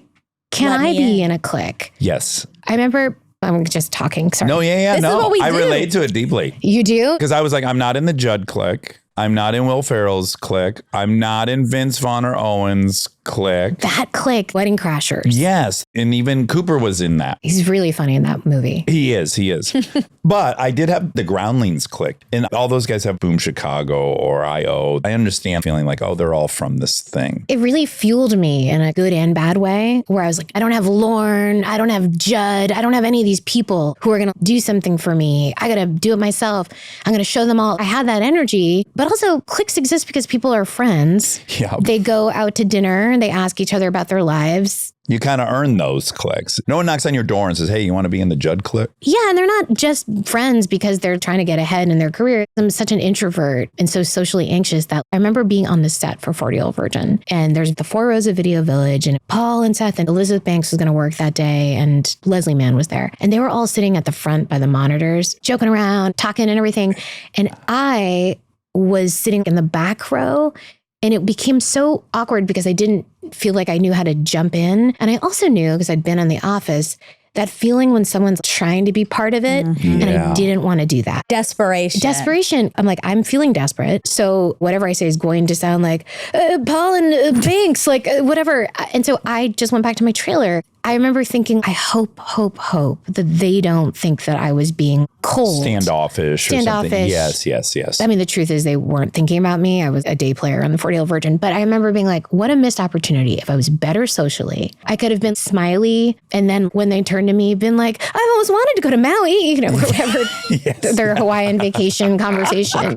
Because people do that really successfully that are just normal and nice. And you're like, yeah, come join the convo. But then you get into this situation. You end up getting mad at yourself that you're not a certain type of person, but that certain type of person also wouldn't have gotten you there in the first place. If you were some crazy social butterfly, I don't know that you spend the time in your room writing. I don't know that you bring notebooks to the movie theater when you're 15 and start writing down dialogue. There's a lot of things you probably don't do if you had that skill set. True. So it's like you can only be so regretful that you weren't that way. Loneliness is a choice, I think. And as I'm getting older, what I'm noticing, I have a friend, Parissa, who said this to me. She was like, oh, yeah, we got to get dinner next month. And I'm always like, I'm tired. I don't want to do whatever. And she's like, you can't be one of those old people that has no friends except their spouse. You just want to watch your Netflix. So you kind of just have to make dinner plans and go. I have 3 kids, which is a lot for an unmarried You have a 1-year-old, a 4-year-old, and a 7-year-old? Yeah, 10 months, 4 and 7. Oh. And I remember thinking recently, did I have 3 kids? So I have 3 friends like Michael Scott. By the way, because mine are a little older, they're 10 and 11. Yeah. And they're just straight up friends. They're friends. Yeah, I took my 11-year-old to Lisbon last year to see Taylor Swift. One of the best trips I've ever had with a woman in my life. What you just described is literally what I'm longing for. I cannot wait till my daughter's just a little bit older. It's around the corner. I was just in Paris. I just can't wait to take her. Yeah. Wait till you're arguing with them because they have a different point of view about a political thing or a world event. That is so fun seeing their little brain. No, actually, I'm different than you. I'm going to show you. I'm like, oh, this is great. But I agree that they can't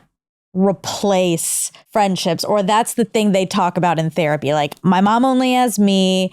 I'm her friend, but she's my mom. They can, but they'll leave. That's the problem. They'll leave. They go to college. They go do their thing. My new resolution is I have to start watering and adding fertilizer to my adult friendships. And it's a hack to just plan it way out. Right now, you should be making plans for March. March 19th. Because right now, you're like, I can't do anything in the next 3 weeks. Yes. But you think for some reason on March 20th, you'll be available. I think that's how you hack our disposition. Schedule it for way far out because you'll say yes and you'll put it in a calendar and then you'll just have to go because you do everything that's in your calendar. So I'll just be like, Monica and I are going to Dunsmore end of March. Yes. Oh my God, yes. Her phone just exploded. My pants just exploded. Also, Dunsmore, great place. Haven't been, but was proud of the reference. Yeah. Heard it's cool. It's great. Listen, you guys both love fashion. You love rom-coms. I love fashion. Love rom-coms. Love it all. And then another thing in common that I obviously want to talk to you about is the kids, because I have frozen my eggs. Good for you. I did it on air. It was a show. Yeah, we did a show. It did not go great for me. I got 2 mature eggs the first time, and then I did it again, and I got 7. So I have 9, which isn't amazing. But it is what it is. And when the fires happened, I was like, are my eggs gone? Because they were in Pasadena. And then I thought, how would I feel if they were gone? I'm not a person that knows I'm definitely having kids. Were you like, I'm definitely going to be a mom in this life? Yeah, you know, I felt when I was a kid, I'm definitely getting married because I love romantic love and I love men and romance. And I'm definitely going to have children. And then when I got into my 20s, and I had a couple pretty unfulfilling relationships. And then as I was in my 30s, I was like, I don't know that me getting married and honestly divorces and seeing some of that happening. Did your parents stay married? They had an amazing marriage. And particularly when my mom got sick and the way my dad took care of her. Both of our parents died in the same year, by the way. Oh, really? Yeah, 2012. 2012. What my dad did for my mom in that final year, I was like, wow, what a great guy, but what a great marriage. But anyway, I knew that I wanted children, but I was old enough at that point and had enough sort of disposable income and had seen so many acrimonious divorces. I hope this doesn't sound bad and this is not going to be relatable to a lot of listeners, but a person would have built up their career and their nest egg and then they have a divorce and half of their money's gone. I know. Yeah. That should happen in most cases and California law is a reason to protect families and I get it. But I was like, damn, I don't want that. Exactly. Yeah. Not that it's all about the money. And so this romantic part of me that was like, you're going to find your Darcy was like, well, what if Darcy cheats Takes on all my me money. and then takes half my money? And then I have these fantasies because I'm insane or I'm like, He's going to have my money and his bitch wife. They'll get a fucking Fifth Avenue apartment. She'll go buy all the stuff you didn't let yourself buy. Yeah, and then with my office residuals from playing Kelly,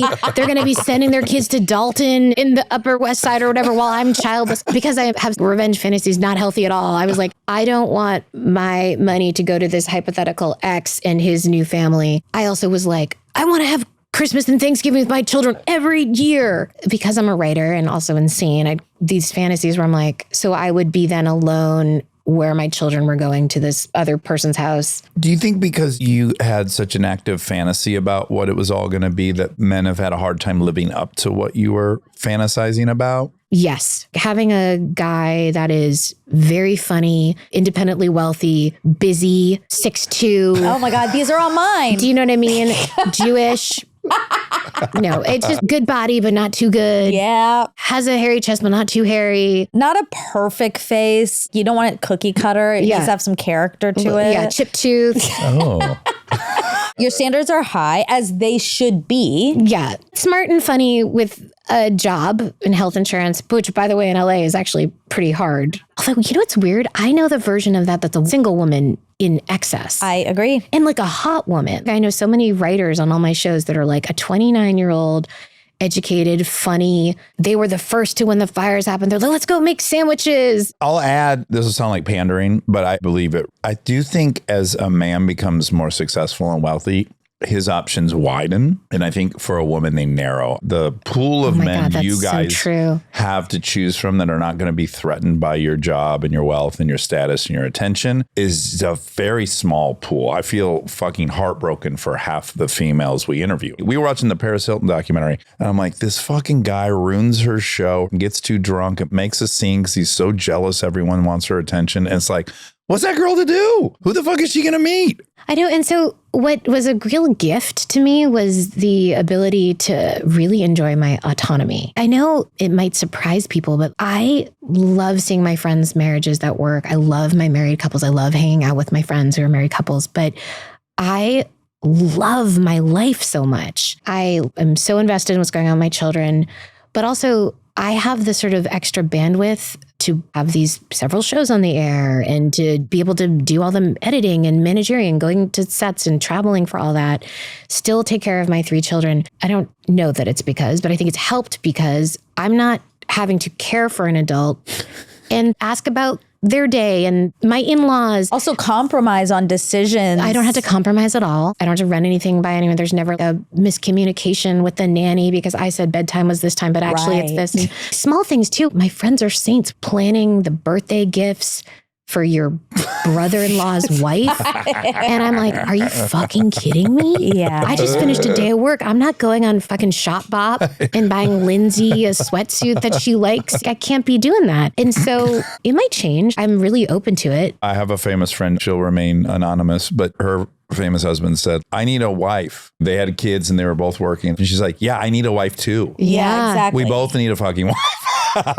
Your relationship with Kristen is so rare because you both are so successful and you have really fulfilling careers, but you make it work. Yeah. But again, I think I was designed to have this in that my mother was a gangster. She was a fucking super ambitious badass and we had to get with the program. And I only am attracted to people like that. I have to have a pretty good sense that you'll choose something over me to be interested. That's really rare in men. Is that a generalization? That's correct? No, I think it is. I think most men, by no fault of their own, they grew up in a married house where mom didn't go to work. That was what was modeled. And so for me, that wasn't modeled. The notion that someone would not leave the house and go gather information and bring it back and share it with us seems crazy to me. But we've had a lot of male guests. Most men who are married to gangsters, their moms were gangsters. Your son's in good shape. Yes. I hope so. He'll be able to handle a Mindy. And want it. I think that's the difference. Meanwhile, I want him to marry like a demure woman who just is like pliable. Yes. That gets with the program. Yeah, because they need to come over. Come to your house for Christmas. Exactly. Yeah, exactly.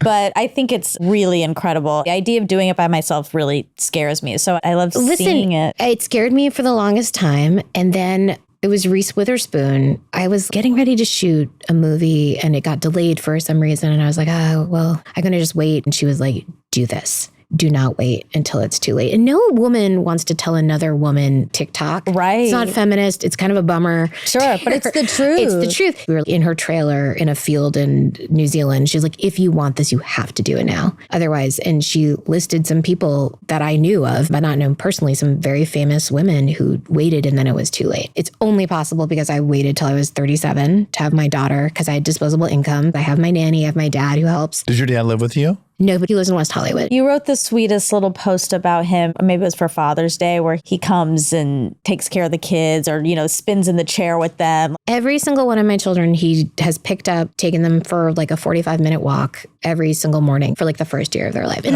this is a guy who grew up in Chennai in like the 50s. And so he came here and he's just gotten on board with everything. He's gotten on board with my lifestyle. He's gotten on board with 3 children, no husband. My mom passed away. She was the motor of our family. She was the superstar of our family. She was the one that everyone could individually relate to the most. And she was gone. And he's like, okay, I got to be that. I got to not be judgmental about everything in her life when he definitely could have been. He met my stepmom, who is amazing. My stepmom is so beloved by my children. Her name is Lynn.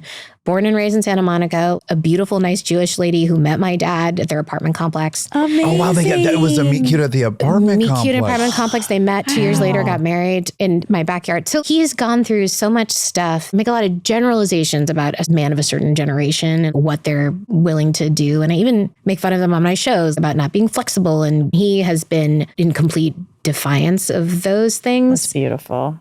While still being a traditional Indian guy with like an Indian accent. I feel lucky to have him.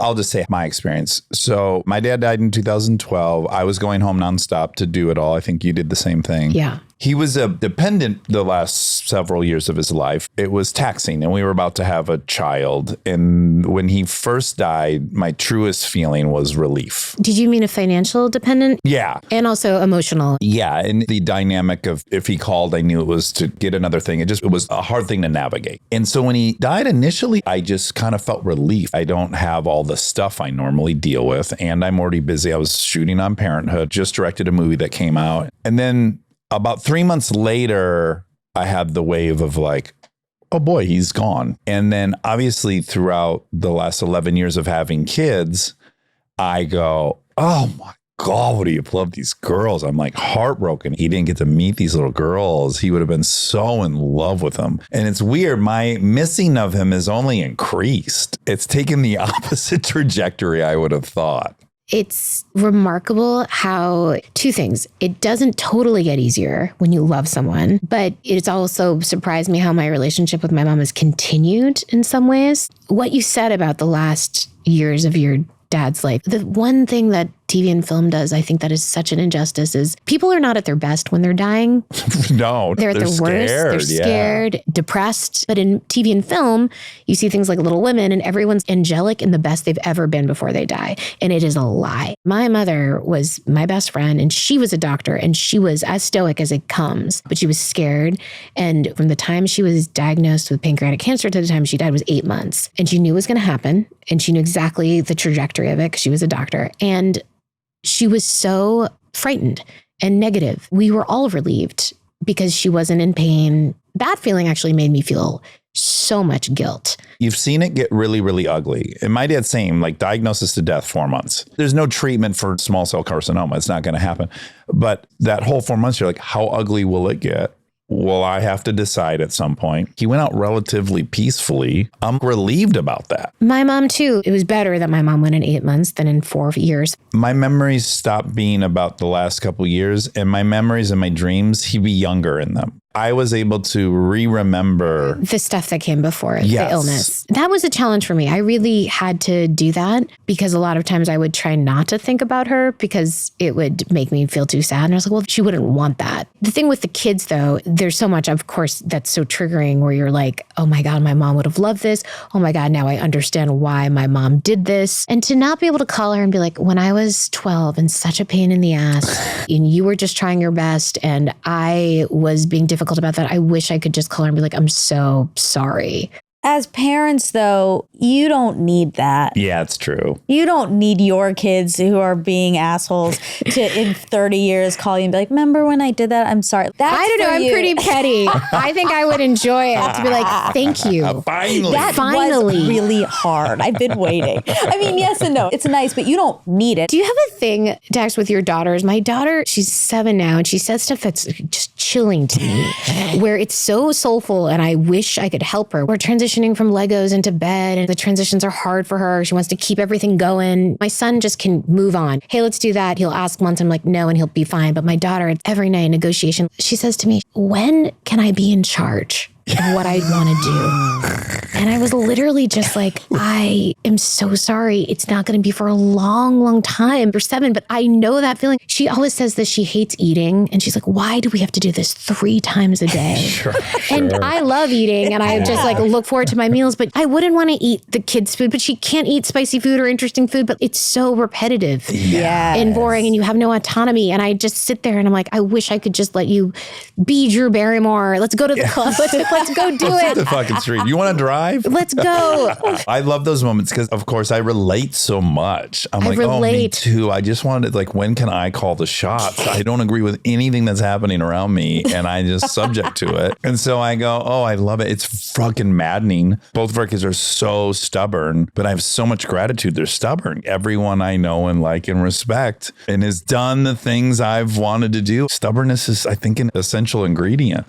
And I just got to let it happen. Yeah. I didn't live in fantasies about girls, as you know. At 12, that fantasy came true, or 13. But I had such rich fantasies about being rich, about being famous. Wealth was something that was so coveted, and it was going to feel a certain way. Being accepted by famous people was going to feel a certain way. I relate to that too. They're a little underwhelming when they happen, or at least they didn't fill the thing. But I have got to say, and people think I'm baby shaming when I say this, but boy, did that thing for me 10x what I was expecting. Has that been your experience? The answer is yes. I was never a kid person. Are you guys naturally kid people? Do you gravitate towards children? Specific children, yes, but no, I am not someone who sees a baby at a restaurant and is like, oh my God, my ovaries are exploding. I've never had that. And neither did I. None of them have ever exploded. Well, except with Delta. Delta's the only, their kid. And Carmelo Anthony. Yeah, obviously. And Mindy's invitation to John's bar. But their kid, when I first came in, I started nannying for them. That's how I started here, is their second kid. And I babysat a lot. That's how I made money. But that is the first kid that I thought, I understand what people are talking about, where they're just drawn. It doesn't really matter if they're mean to you. You still love them. That is so nice that your daughter. It's a very special relationship. I That's feel very really grateful nice. for it. Yeah, she's going to name her daughter Monica. She's already declared. She's my soulmate. But those can be powerful. Favreau, to put him on blast, when I was doing the movie Zathura and he directed it, I was around his family a lot. And his daughter Madeline, we would go trick-or-treating and she would ride on my shoulders the whole time. Like we were in love. That made me go like, oh, I must have a Madeline before I die. I got to have this little girl on my shoulders. I never had that dynamic. I also babysat for money when I lived in Brooklyn, right around when I was doing Mountain Ben. I liked children and it was a good way to make money, but I didn't have that feeling. And then with my kids, it really made me understand my mother, because my mother, literally an OBGYN, but not a kid person, Right. but was obsessed with us. And I was like, I get it. It unlocked a love of children. I now love children. Like all I want to do is when you or Kristen post photos, I'm like, I want that emoji to be moved. I want to see their pretty little face. Yeah. When I see babies, I do run over. I'm like, who's this new person that just got to planet Earth? What's going on with you? And it's so sweet. And I didn't think that about myself, but I'm surprised how much the same person I am before too. Still competitive, still weird pettiness, still chips on my shoulders and all that. That did not go away. I just love and want to protect children. When I see movies that have children in them, I now am way more affected by them. Yes. There's that Dev Patel movie, Lion. Did you see that? I didn't see that. I mean, just anything about children on their own or in peril or anything like that, I can't take it. But that relationship I have with these kids has been so unbelievably profound. And to be able to have a family that I made myself, and there's just the 4 of us in our family staring at each other. We go to our little vacations. We're going to Montana and I'm wading in the river with them. You're like, I did it. We did it. We all have those friends, male or female, where they don't feel complete unless they have a partner. And I'm not judgmental about that because I felt like I used to be that way. Something happened where I don't need it, but I'm open to it. JLo has been in so many relationships in the time that I've been single. And I don't know her at all, but I've been like, she's a romantic. Oh, yeah. Well, yeah, she's You a know? love addict, Yeah. she says. And when she got back together with Ben, she was like, we must do a documentary about it. It fuels her. Let's revisit when your daughter's 2, maybe. We'll revisit. We'll revisit. Let's not get a permanent, let's not get a tattoo. I'll save my tattoo. Okay, well, we talked about Running Point. I just want to say I watched it. First of all, as I said, I got so excited in the credits because Mike Weaver, I couldn't love more. I love that you're writing it with Ike and Dave. I love Jeannie Buss. I love the story. Kate's an ex-girlfriend, so that's complicated. Exciting. What? We're ex-lovers. Was this a serious long-term relationship? No, it was a summer romance Whoa. right before I met Kristen. Hot. 3 months, 4 months. But it left a mark. You really remember that as a Were big you like relationship. going to the Halloween party? Were you part of that? I was friends with her brother, Oliver. I'm trying to think of the order of how, you know what it was? She was playing poker when she was still married at Oliver's house. And I was there one night and I put on the show of my life for her. Who wouldn't? She's a very appealing woman. Yes. And I think at the time I was probably 30 and she was 25. Best performance ever. And I knew, oh, she kind of likes me. She's married, but she likes who I am. And then, I got invited to a Halloween party. And then a couple years later, a year later or something, she was divorced. I was single for the first time in 8.5 years. And we went to a dinner at a restaurant with friends. And then we had a romance. She's been on and we've discussed it publicly. It's not like a secret. I love a sexy summer pass with Kate Hudson. Yeah, there was a lot of travel. I got to meet Kurt and Goldie. It was very exciting. Do you know who was Whoa. after her? Who? Ashley Olsen. What? I know. And then Kristen. Look at this record.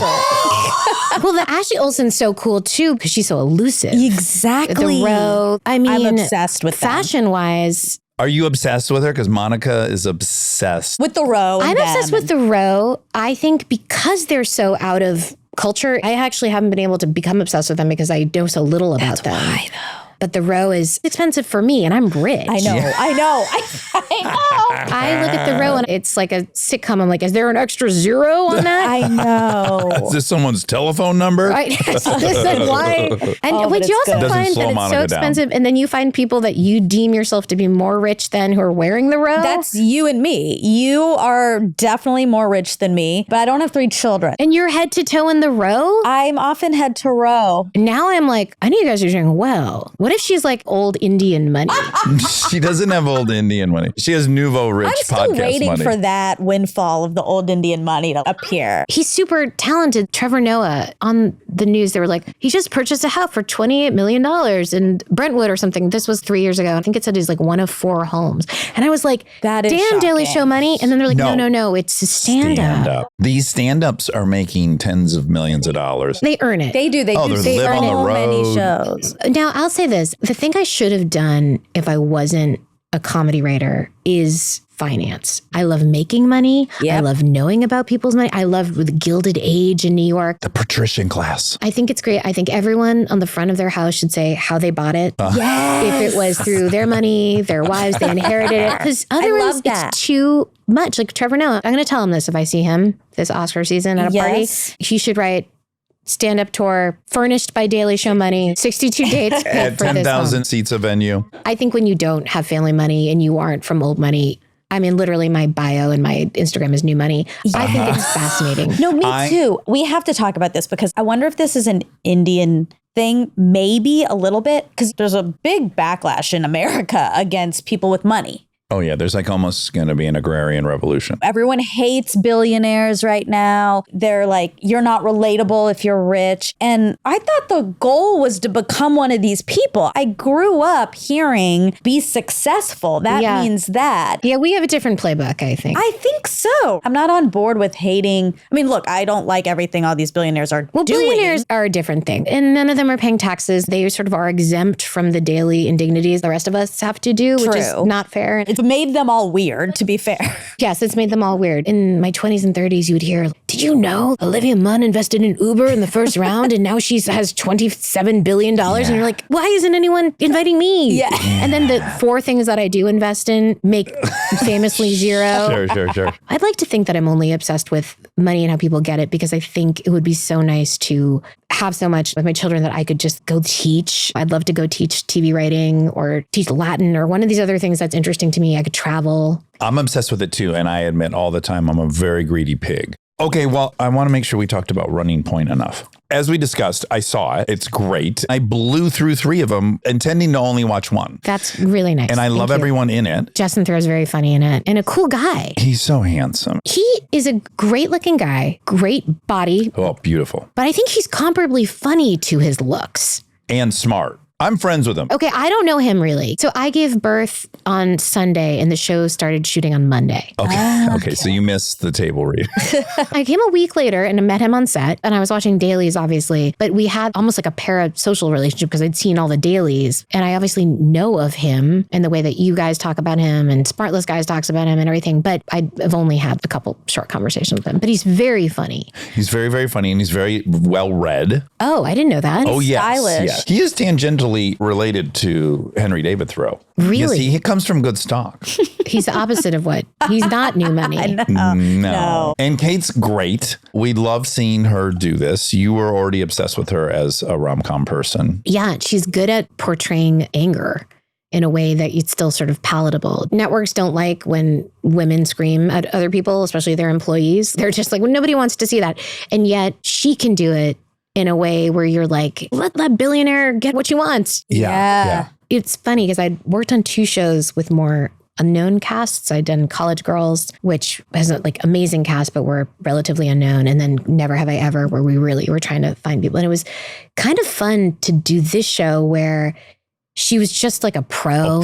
Yeah. And Justin and Jay and Max Greenfield, everyone had just done it. Yes. Yes. And every show is challenging for different reasons, but it was great to work with. The median age was like 38 or higher. That was fun. I hadn't done that in a while. Yeah, they know not to block anyone's light. They know where to find the camera. They actually can show up and pretty much give you what you want pretty darn quickly. Yeah, and she's just old school. She's probably had to see some really bleak shit as an actress coming up at the time she came up. Just a pro. Yeah. She's not getting a sense of identity herself from her workplace. Yes. She's just like, I know who I am. That's her job.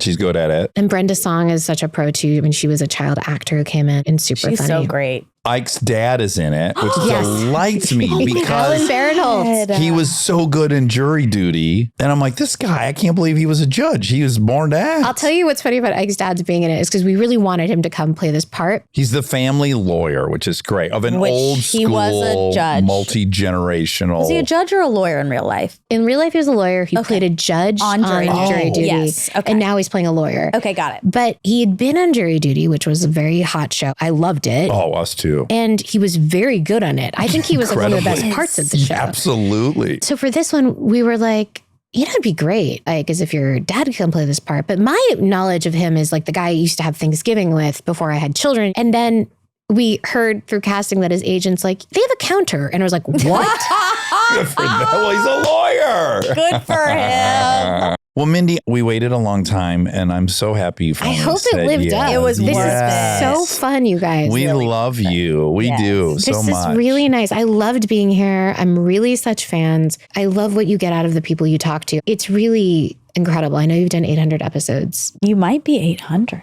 No. We're past that. Past that. 864. 864. Those are good numbers. They're all even. They're all divisible by 2. Yeah, we like that. It's 432. That's nice. That's not good. 432. Well, you're never social, so I'll never see you out in public. So I guess I'm glad that I got Yeah. this. Yeah. Have me on again. We'll have to have you Yeah, on for our exactly. dates. Truly an honor. Everyone check out Running Point. I only had to watch 1 and I watched 3. I love it. Oh, the other thing, your mom's name is Swati. Yeah. So we just learned this term. People in England say Swati for nerd. It means Yeah, like did you're you know that? like, Swati? Yes. Oh, that's so And funny. it was an Indian English woman who explained. No, I didn't know that. It means you really sweat, you work hard. That describes me Exactly. perfectly. Swati to the core. Swati through and through. You bleed Swati. I your do. blood. There you go. All right. Well, we love you. Thank you for coming and come back so we can see you again. Thanks for having me, guys. Fun. He is an armchair expert, but he makes mistakes all the time. Thank God Monica's here. She's gonna let him have the facts. We've got a bit of a role reversal happening. Let me remove my spectacles. Let me put my They're not- spectacles on. Oh, Okay. Because you said we have a role reversal. We do have a role reversal. Usually you're dressed quite warm and I'm dressed in a chilly, no, you're dressed very warm and I'm dressed very scantily. Yeah, you're in a jacket, which is weird because it's hot out. It's a hoodie.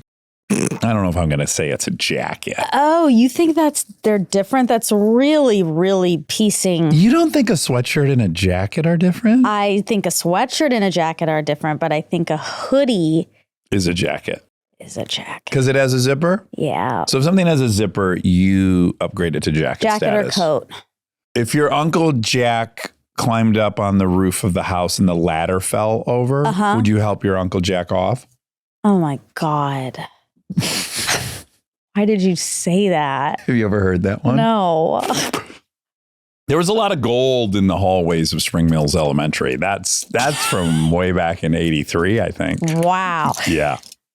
That got me good. I thought it was going to be a riddle about a zipper. Yeah, it's just Jack. Somehow Jack got in my vocab. Jacket. Correct. That's why. Fun update from Armcharies. It turns out there's a lot of Armcharies that are very, very in the know when it comes to Eames chairs. Okay, great. That doesn't surprise me. People are, that's like, if you're into architecture, you're probably into Eames chairs. Yeah. So now I do want to correct one person. Like, hate to disappoint you. This doesn't disappoint me. It's worse. Okay. So DAX is an acronym. For the thing Bill Gates made? For the chair. For the Eames chair. Okay. So I can tell you what it stands for if you're interested. Yep. Okay. So it's an abbreviation or an acronym for dining, D, armchair, A, on X base. Oh, dining armchair on X base. Great. But as we talked about, Dax from the book The Adventures was also an acronym, initials. Right. So that's great. I think that's even better. Sure. It doesn't take away. I don't think it took away from the sim at all. I think it made him more simmy. Sure. I think we should. Do you want to tell people what happened to us? When? Friday. The robbery. Oh, yes. Yeah, we should. We had a huge event happen to us. Yes. We recorded on Thursday. And then I went out to eat with some friends that were in town. Oh, Ken Goldberg, previous guest. Ding, ding, ding. Sim. Roboticist. This lovely family. So we went out to mess hall. Met this great armchair. I don't know if I've told you about this armchair. There's an armchair, and I see him on Instagram too. He has autism, and he left a note for me at the restaurant, knowing I go there sometime. Oh, wow. So I got this beautiful note for him, and then I wrote him a note back. And then I actually met him that night because he happened to be there. So come home, whatever, no big deal. That's Thursday night. Friday, previous guest Seth Green comes over with his beautiful daughter and wife. Many previous guests. It was a weekend of previous guests. And we're all in the yard playing with the baby. The baby's way too cute. Oh. I want you to meet her so bad. She's so talkative, and she's not even 3. And she was hugging me, and she said, "Give you a big hug." She goes, "I love him." Oh. Not I love you. I love him. I was melting. I was a puddle for like 3 hours playing with this little girl. him. Oh my God. The red hair, little Seth. Red hair, green eyes. Red hair cares. Green eyes. Fuck, I don't know.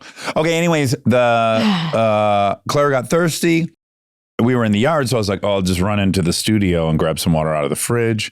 Go to grab some water out of the fridge, and I'm like, Rob took all of the cameras out of the studio this weekend. To be cleaned? He's like, no, he's moonlighting on another job, and he's embezzling, basically. He's just taking the equipment I've bought, and he's got side projects and a side hustle. Well, he bought with your money. I mean, that still means I bought it. Well. Okay, so. Potato.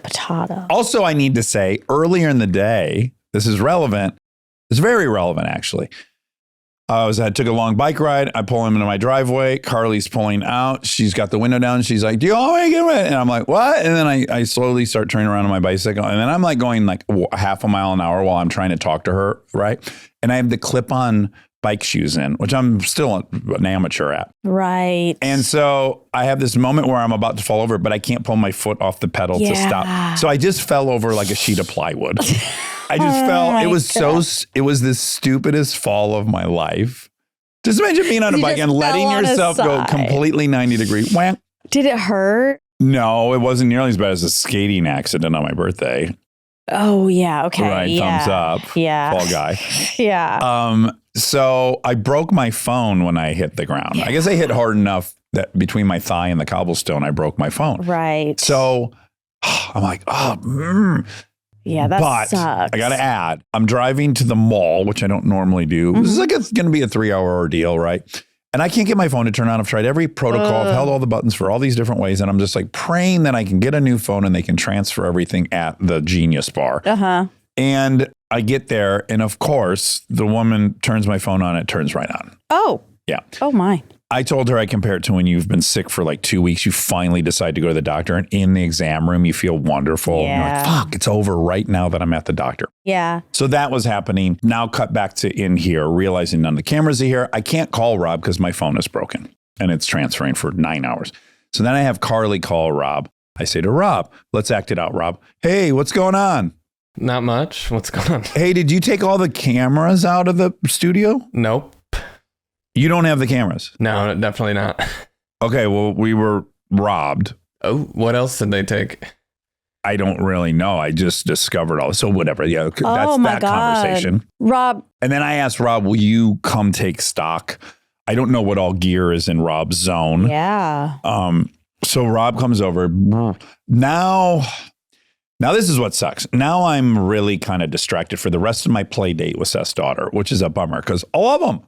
Right? I want to be right in the thick of it. But be present. But I'm like, fuck, when did this happen? Yes. Also, some weird thing happened where when I came home on Thursday night from the dinner with Ken Goldberg, I noticed that my trailer door was open, which I didn't understand. That was just, you notice little things. Yep. Shut that. And then I was like, okay, it happened between Thursday when we recorded and now. Okay, so I'm going to start with when it starts getting dark last night. So half hour after we went to go to dinner, 2 dudes. You have cameras, basically. I have cameras everywhere. You're able to now see. Yes. Now that's its own.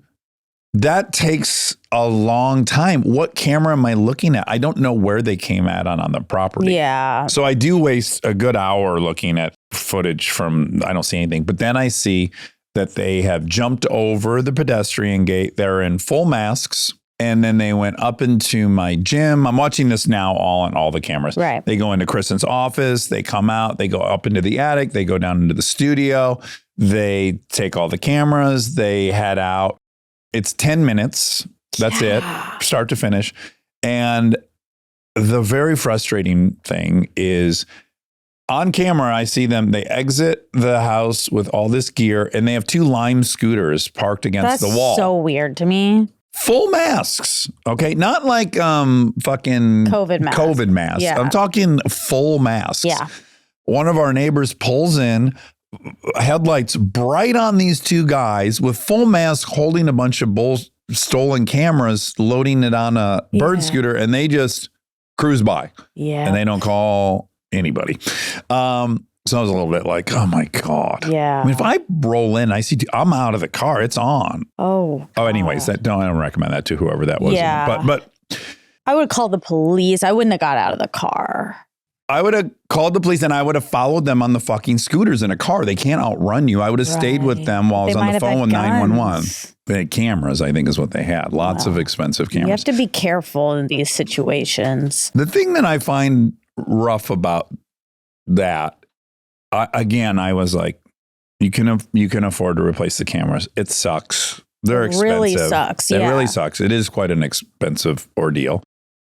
You can't report it to your insurance, or my insurance will go up over time. That doesn't justify, so that's its own racket. I hate. I don't even understand insurance, really. I don't think anyone does. But the obsession of like, are they coming back? I know. Why wouldn't they come back? And now, please don't come back, guys. I'm now like, well, I'm going to have to be watching this like crazy. I'm going to have to get loud alarms over there. I'm going to have to do a lot of stuff now. And I think that's the thing I resent is it's just the anxiety of, are they coming back? Rob, when you got here, did you check? Because, I mean, I'm shocked. They didn't want our memorabilia. They didn't take Liberty. Oh, well, they made a huge mistake. They slept on a gem. So here's the blessing, though. I wouldn't have gone into the studio all weekend. Why would I come in here? This is our place of work, and it was the weekend. And we had a really great, wonderful guest on Monday, and we would have arrived with no cameras. Yes. So again, I couldn't help but be grateful that I at least discovered it on Friday. Rob then had a weekend of his life trying to track down. Yeah. He went on a real adventure. Yes. Oh, man. I hate knowing they were in my gym and stuff. I hate it. I'm sure I know. Kristen It feels hates. so violating. Yeah. Anyway. Anywho. It's really bad. That's a bummer. Yeah. Now let's talk about victories. Sure. Oh, I flew to Vegas on Saturday. Oh, right. That's worth reporting. Okay. Our sweet best boy, Jimmy Kimmel, was being honored by this great charity that works with Cleveland Clinic that does work on Alzheimer's and Parkinson's and neurological disorders. And it provides a ton of support for the caregivers of all these people who have these conditions. 11 million people are caregiving. So went to Vegas just for the day and I went gambling with Kristen. And wouldn't be shocked if we get barred from the MGM. I don't know that they'll let us back at the tables. Why? Because we put it to them so hard. We won $225. Wow. So cool. Probably will get barred. Do people get barred for doing so well? They can't, right? They do at certain games, yeah. Yes. Wow. In fact, it's in Nate Silver's book. So the people who are really good at counting cards, and which is not illegal, but the casino has the option of denying you to play there for any reason they want. Right. So they will notice someone's counting cards in a single deck or double deck blackjack, and then they will not allow them to gamble anymore. Got it. So a lot of these people, and ultimately, I think there was some Harvard thing where they, over the course of 10 years, they won millions of dollars. Oh, wow. With a system. Again, not illegal. They weren't like tapping any devices or anything. It was just all math. But they ultimately, all of them were barred from all these casinos. Yeah. Yeesh. Yeah. So, okay. Sunday. Sunday was the SAG Awards. It went really, really well. Kristen killed it. It went perfect. She did such a good job. Everyone hit all their beats. Yeah. And it was great. It was a very well run, tight show. It was. I was impressed. Yeah. And that motherfucker's straight live. I know. That was scary. Yeah. Yeah, that part. There was only a couple of hiccups and it had nothing to do with anyone's writing. Yes. There Or was the a couple host. technical things. There were technical things? Well, like there was a sound. There was like a little bit of, on Adam's bit, the sound was out at the very beginning. And I was annoyed by that, of course. That's rough. But it happened. For a live show, that's not too bad. Not too bad. No. It went really smooth. I was very happy with it. And I think Kristen was too. So Yes. And I was fun. Backstage with the children's. Yeah, you came. You had a great dress. Oh, thank you. I did. I noticed on your post, you had like 1,000 comments. People were exploding. Well, I would argue some spraying. well, we don't know about that. Well, when you just got don't know. 1,000 comments, that's We don't know, but it was, yeah. Remember when I was in my gala era and I was buying all those dresses and when you I were in needed- search of a gala. Yeah, I needed a gala to go to wear all these dresses. I didn't go to any real galas, so I had some dresses. I was proud of myself because I do have a contact at Valentino, and I had reached out and said, hey, I'm writing for Kristen for the SAG Awards, so I'll be there, and I'm going to do the carpet. Can I borrow something? And she was like, yes. So she had sent me some borrow stuff. that? Well, no. Uh-oh. So she had sent me some stuff, and it was all great, but I did contrary action. Yes. And I decided to wear something in my closet that I have not worn. Oh, okay. Which was this dress from the gala era. Okay. I was like, this dress has been sitting here for a long time. It needs to be worn. Yeah, she needs to go out on town a little bit. Yeah. And so I wore it and I was very happy with it. And Jenny did my hair and Simone did my makeup. And What a team. I want to shout out everyone that works in this whole organism that is something like this. Marcel, publicist. who I love, who's been around for Love 20 him so years, much. a sweetest boy alive. Jenny doing hair. Yeah. Best vibe possible And best. and best in the biz. Yeah. Simone, makeup, incredible. Known her forever. Who am I leaving? Anna's there, crushing. You're there, crushing. Nicole is styling the fuck out of it. It's incredible. Everyone just works so calm. Like it's such a sometimes I'll be doing a talk show as a guest and I'm walking to my green room and I look in the other people's green and sometimes I look in and it's just fucking madness, right? It's like people panicking and that energy is rough for me. That's not the vibe. So just well done to the whole team. The whole team. It was really fun because I did this for Kristen in 2018. So it was very deja vu. Like we are in the same room, the same auditorium, all of that stuff, which was really fun. Same people. We were looking at old pictures. There's like all these Polaroids of Simone and Jenny and Nicole and me and Kristen and Marcel. And it was really funny and weird full circle because, you know, when we did it last time, we were about to start this podcast. We had started it, but yeah. Had we? Yeah, because if it was this time. This was last weekend and we had our anniversary 2 weeks before that or a week before that. Well, I don't know the And exact. we recorded before we launched. Yeah, I'm saying but brand new. Yeah, it was in January of 2018. Yeah. Okay, then you're dead right. Anyway, we hadn't started this, or we had maybe started some recording, but we weren't a podcast yet, really. Yeah. And so sometimes you get those rare moments where you're in the exact same place, but your life is so different. Yeah. And you can really reflect on that because of the circumstances, and it was nice to see the my growth.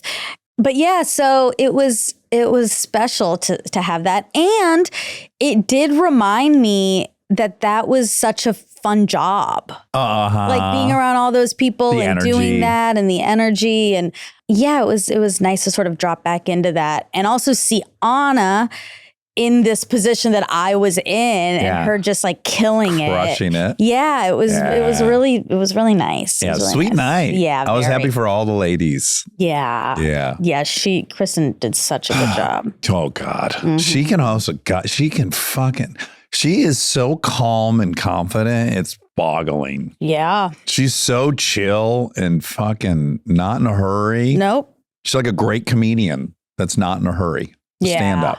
Yeah. It's impressive. Very, very impressive. Okay, here's my crazy moment. So we're leaving and I'm carrying tons of bags and stuff and I've got the kids in tow and we're going to the car and I literally bump into meet cute, my biggest crush, Timothy Chalamet.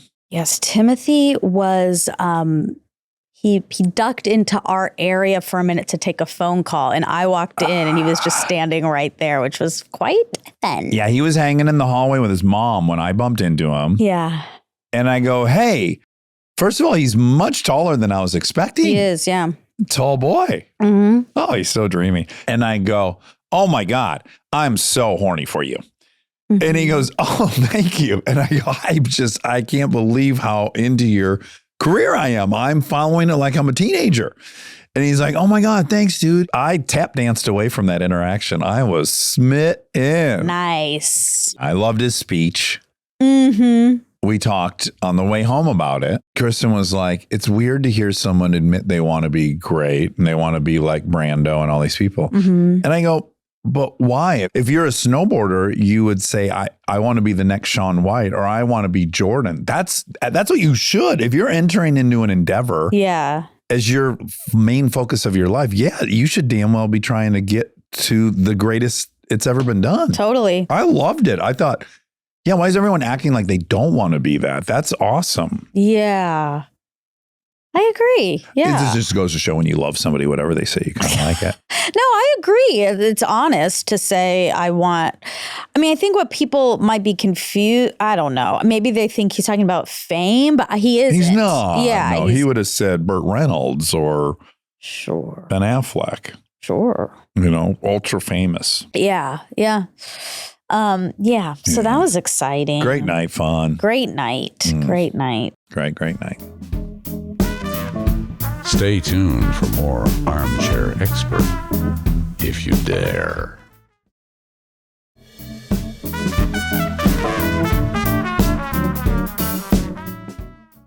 Okay, this is for Mindy. Mindy. So exciting. Did you enjoy listening back while you were editing? Yeah, Did it was help great. reconfirm it happened?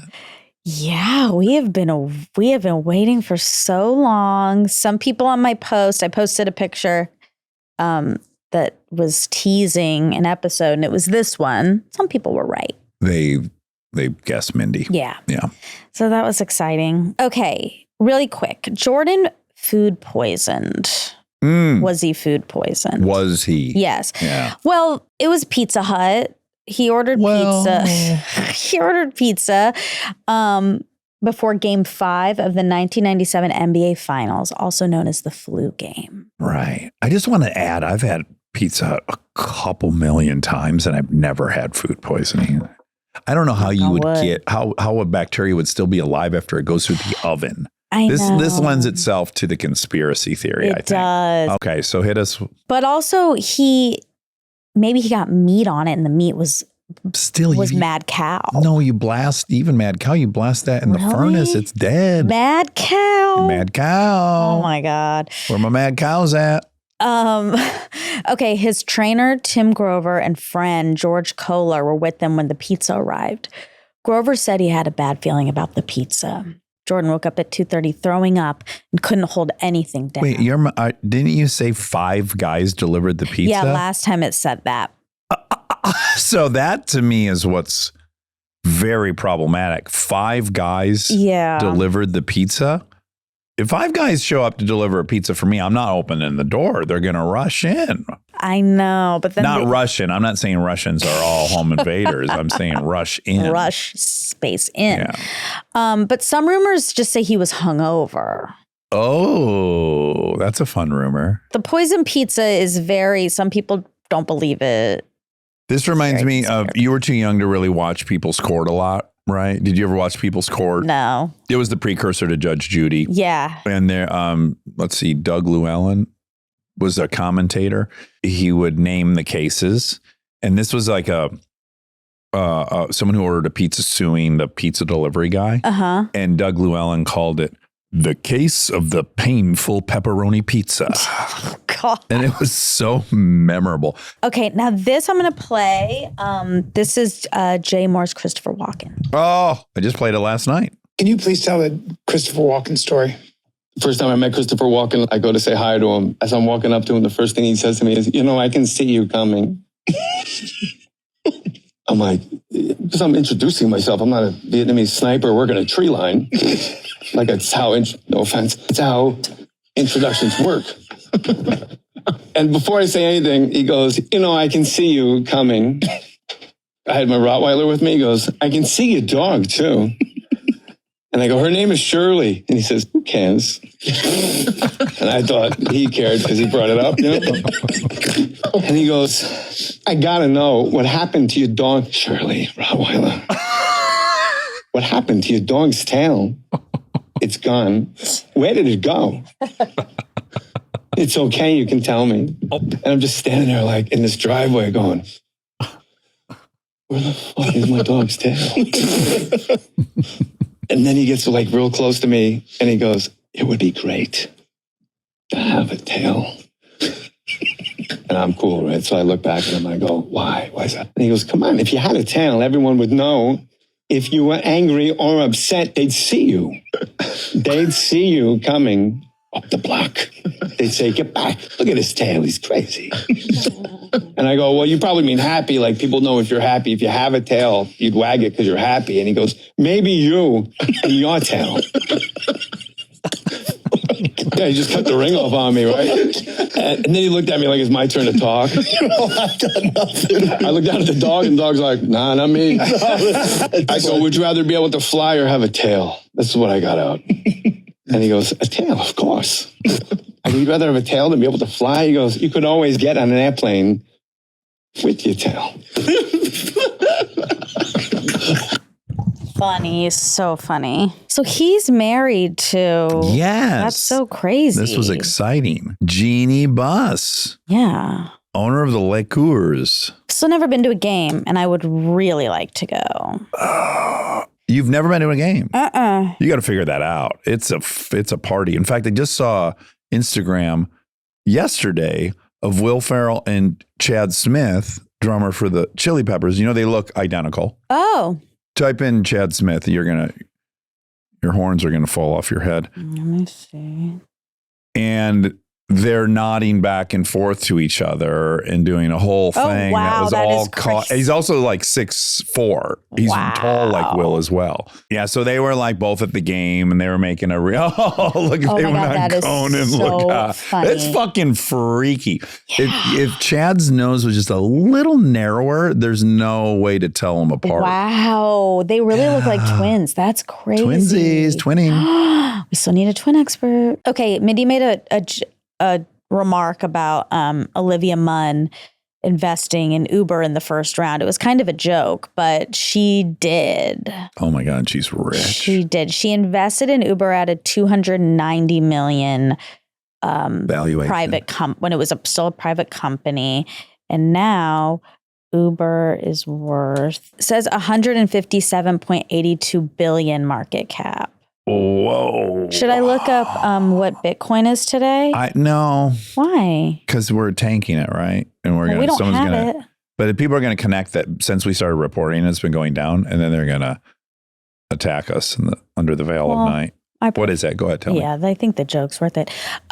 It's 88,195.61. It has been going steadily down since we've been reporting on this. Yes, you have to admit that. I think the first one was like 102,000. So look, as you said, we're just not that powerful, though. All we're doing is reporting. We're not causing. Except for me causing the Lions loss. That's still up in the air. And my ring. Yeah, and your ring. Yeah. Lost us the election. My eggs are not burned by the fires. Yeah. But there were eggs from the same company or hospital that were in a different location that did have to all get transferred over. It's good to know they transferred them. I know. I agree. So they were safe. They didn't get burnt up. I know. Oh my God. I mean. Yeah, the amount of months that goes into harvesting those eggs. Yeah. Can I use that word, harvesting? Sure. Okay. I'm fine with it. Okay. And the shots and the hormones for a retrieval. year, the retrieval, the cost. Yeah. Ooh, and not only the cost, but like I don't know if I'll have as much now if I had to do it again. the irreplaceability of it. Exactly. Yeah, that's scary. Scary. And yeah, I've been thinking more about it since Mindy chatted about her experience a little bit. She makes it look good. Yeah, she makes it look possible. She has 3 children. Did you ever get an answer from your contractor? When I was with you, you emailed them. Oh, yeah. Let's find out. Okay, because you are constantly telling me that your house is bigger than my new house is bigger than yours, which is outrageous. Now I am scared. So what is yours? 4,300 square feet. Is there any extra? Is it 43 something? Ooh, this might be like our IQs. No, I actually think it's like 4,290 something. That includes all the other buildings? Shut up, Rob. Yeah, no, that's that's aside. We can have that and you'll win that one. Yeah. But right now, the house we live in.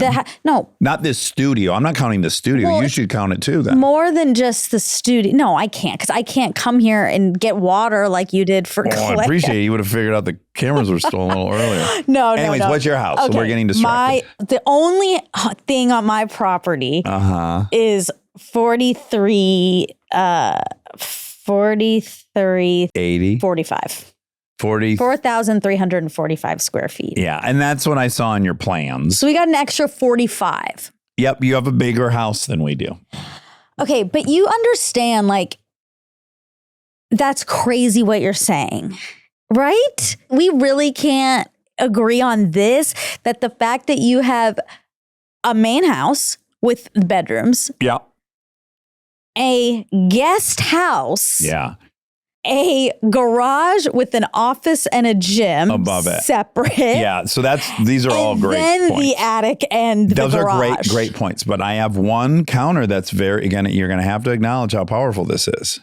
When I go to sell this house, it is illegal for me to say that the house is more than 4,300 square feet. You cannot include any outhousing. Okay, but That's not included. So when I put it up on the market, people will think they're bidding on a 4,300 square foot okay, house. only if they're a blind person. I'm just saying the city only acknowledges 4,300 and the real estate's only acknowledge 4,300. Rob, I get both be your honest. points. Does the would you 43 rather buy this property or Well, mine? I also have an acre. I'll admit my property's bigger. Okay, than let's imagine. Take out the yard. Let's talk about. Well, now just- these buildings are going to be on top of each other. Well, the city is not going to acknowledge it, but the buyer is going to acknowledge it. Exactly. And can you? They won't even come look at it. 'Cause, like, if I'm trying to sell it for a price that would be commensurate with how much of these outbuildings I have, they won't even come look at it. They'll be like, I'm not driving across town to look at a 4,300 square foot house for that much. All you have to do is look at the pictures, and then you see 80 different places to sleep, live, dream, cry. There is no question. There is zero question that this estate you have here is more valuable than mine. Both things are true. I have more square footage all told. Yeah. And what's also true is that your house is bigger than my house. Oh, boy. That's true. My garage isn't my house. But your garage. My house is the building I live in and eat in and sleep in. You and spend equal amounts my of children. time throughout this whole property. You spend the same amount of time in this building as I do. But I don't own it. I don't have any. When someone comes to buy it, I can't you say can like, tell look, them you if have. you want to work across the street, you can be in that building as much as the owner. You're crazy. I know you're bummed that your house is bigger, but it just is. We just found out. I am not bummed. I am bummed by you trying to manipulate everyone into thinking Have a bigger house? I have a bigger house. Because I want you to have a bigger house. I know, than me. but oh God, it's dark. It's not deep. dark. It's a little dark. Well, it is not. I think it is. And I haven't really fully pinpointed why. But you feel darkness. I feel like I'm locked into the story. The story is fantastic. I love the story. Such a great American story. Think what a good story. Take us out of it. Mm-hmm. There's a family in Louisiana. Congrats. A woman comes in to clean their house. Sounds like a riddle at the beginning of a riddle or a joke. A woman comes in to clean their house. Okay. Okay. And then within a few short years, that same woman builds a house across the street that's bigger. Okay. I love that story. know. What is wrong with that story? You love that story. That story is omitting some important parts. Yeah, what? That the lady who comes to clean the house, first of all, you downgraded her to cleaning the house. Well, I can't say babysitter because I'm trying to get you out of you're locked into your story, and I'm trying to make a story very similar. Okay, then you'd have to say a college educated college educated person who moved here to chase a dream. Yeah. Had an odd job at the house. Yeah. But and then a few years later built a house across the street that was bigger. But that's great. I know you love it. What's wrong? How do you not love that story? No, it's not real. I am privileged. I am highly capable, and at no point in this story have I said the maid in Louisiana was gifted a house across the street. No, I know that, but the context around you hear the maid in Louisiana, you are not imagining someone who could probably at any moment go get employed or go get a higher degree and then get employed quickly and immediately. Well, you're making of all those assumptions about the woman cleaning the house. You are. That's on you. No, it's part of why you like the story. The story is not as good in theory if it's just someone who's like It totally is. can totally become a lawyer tomorrow, then goes and buys the house across the street. Disagree. It's still fine for you. Yes, I love that. That doesn't diminish the story at all. Oh. It's a story of to someone me, it starting on makes the a bottom rung of a ladder and being at the very top of the ladder 5 years later. It's like a great story. It's like the most triumphant story. I don't know why you can't accept. That's more curious to me. Is the story that if you heard about you would love has happened to you and you feel removed from it? Happened to you too. Yes. Different, but yes. But the exact same. You moved from another place. You started off at the bottom working at CPK and you have this house. What's the difference? Why is my story more interesting? Because all of that came from the job you got. You didn't buy the house across the street because you went out and did a TV show for 12 years. Right. I think I think you might have a hang up about that and I don't.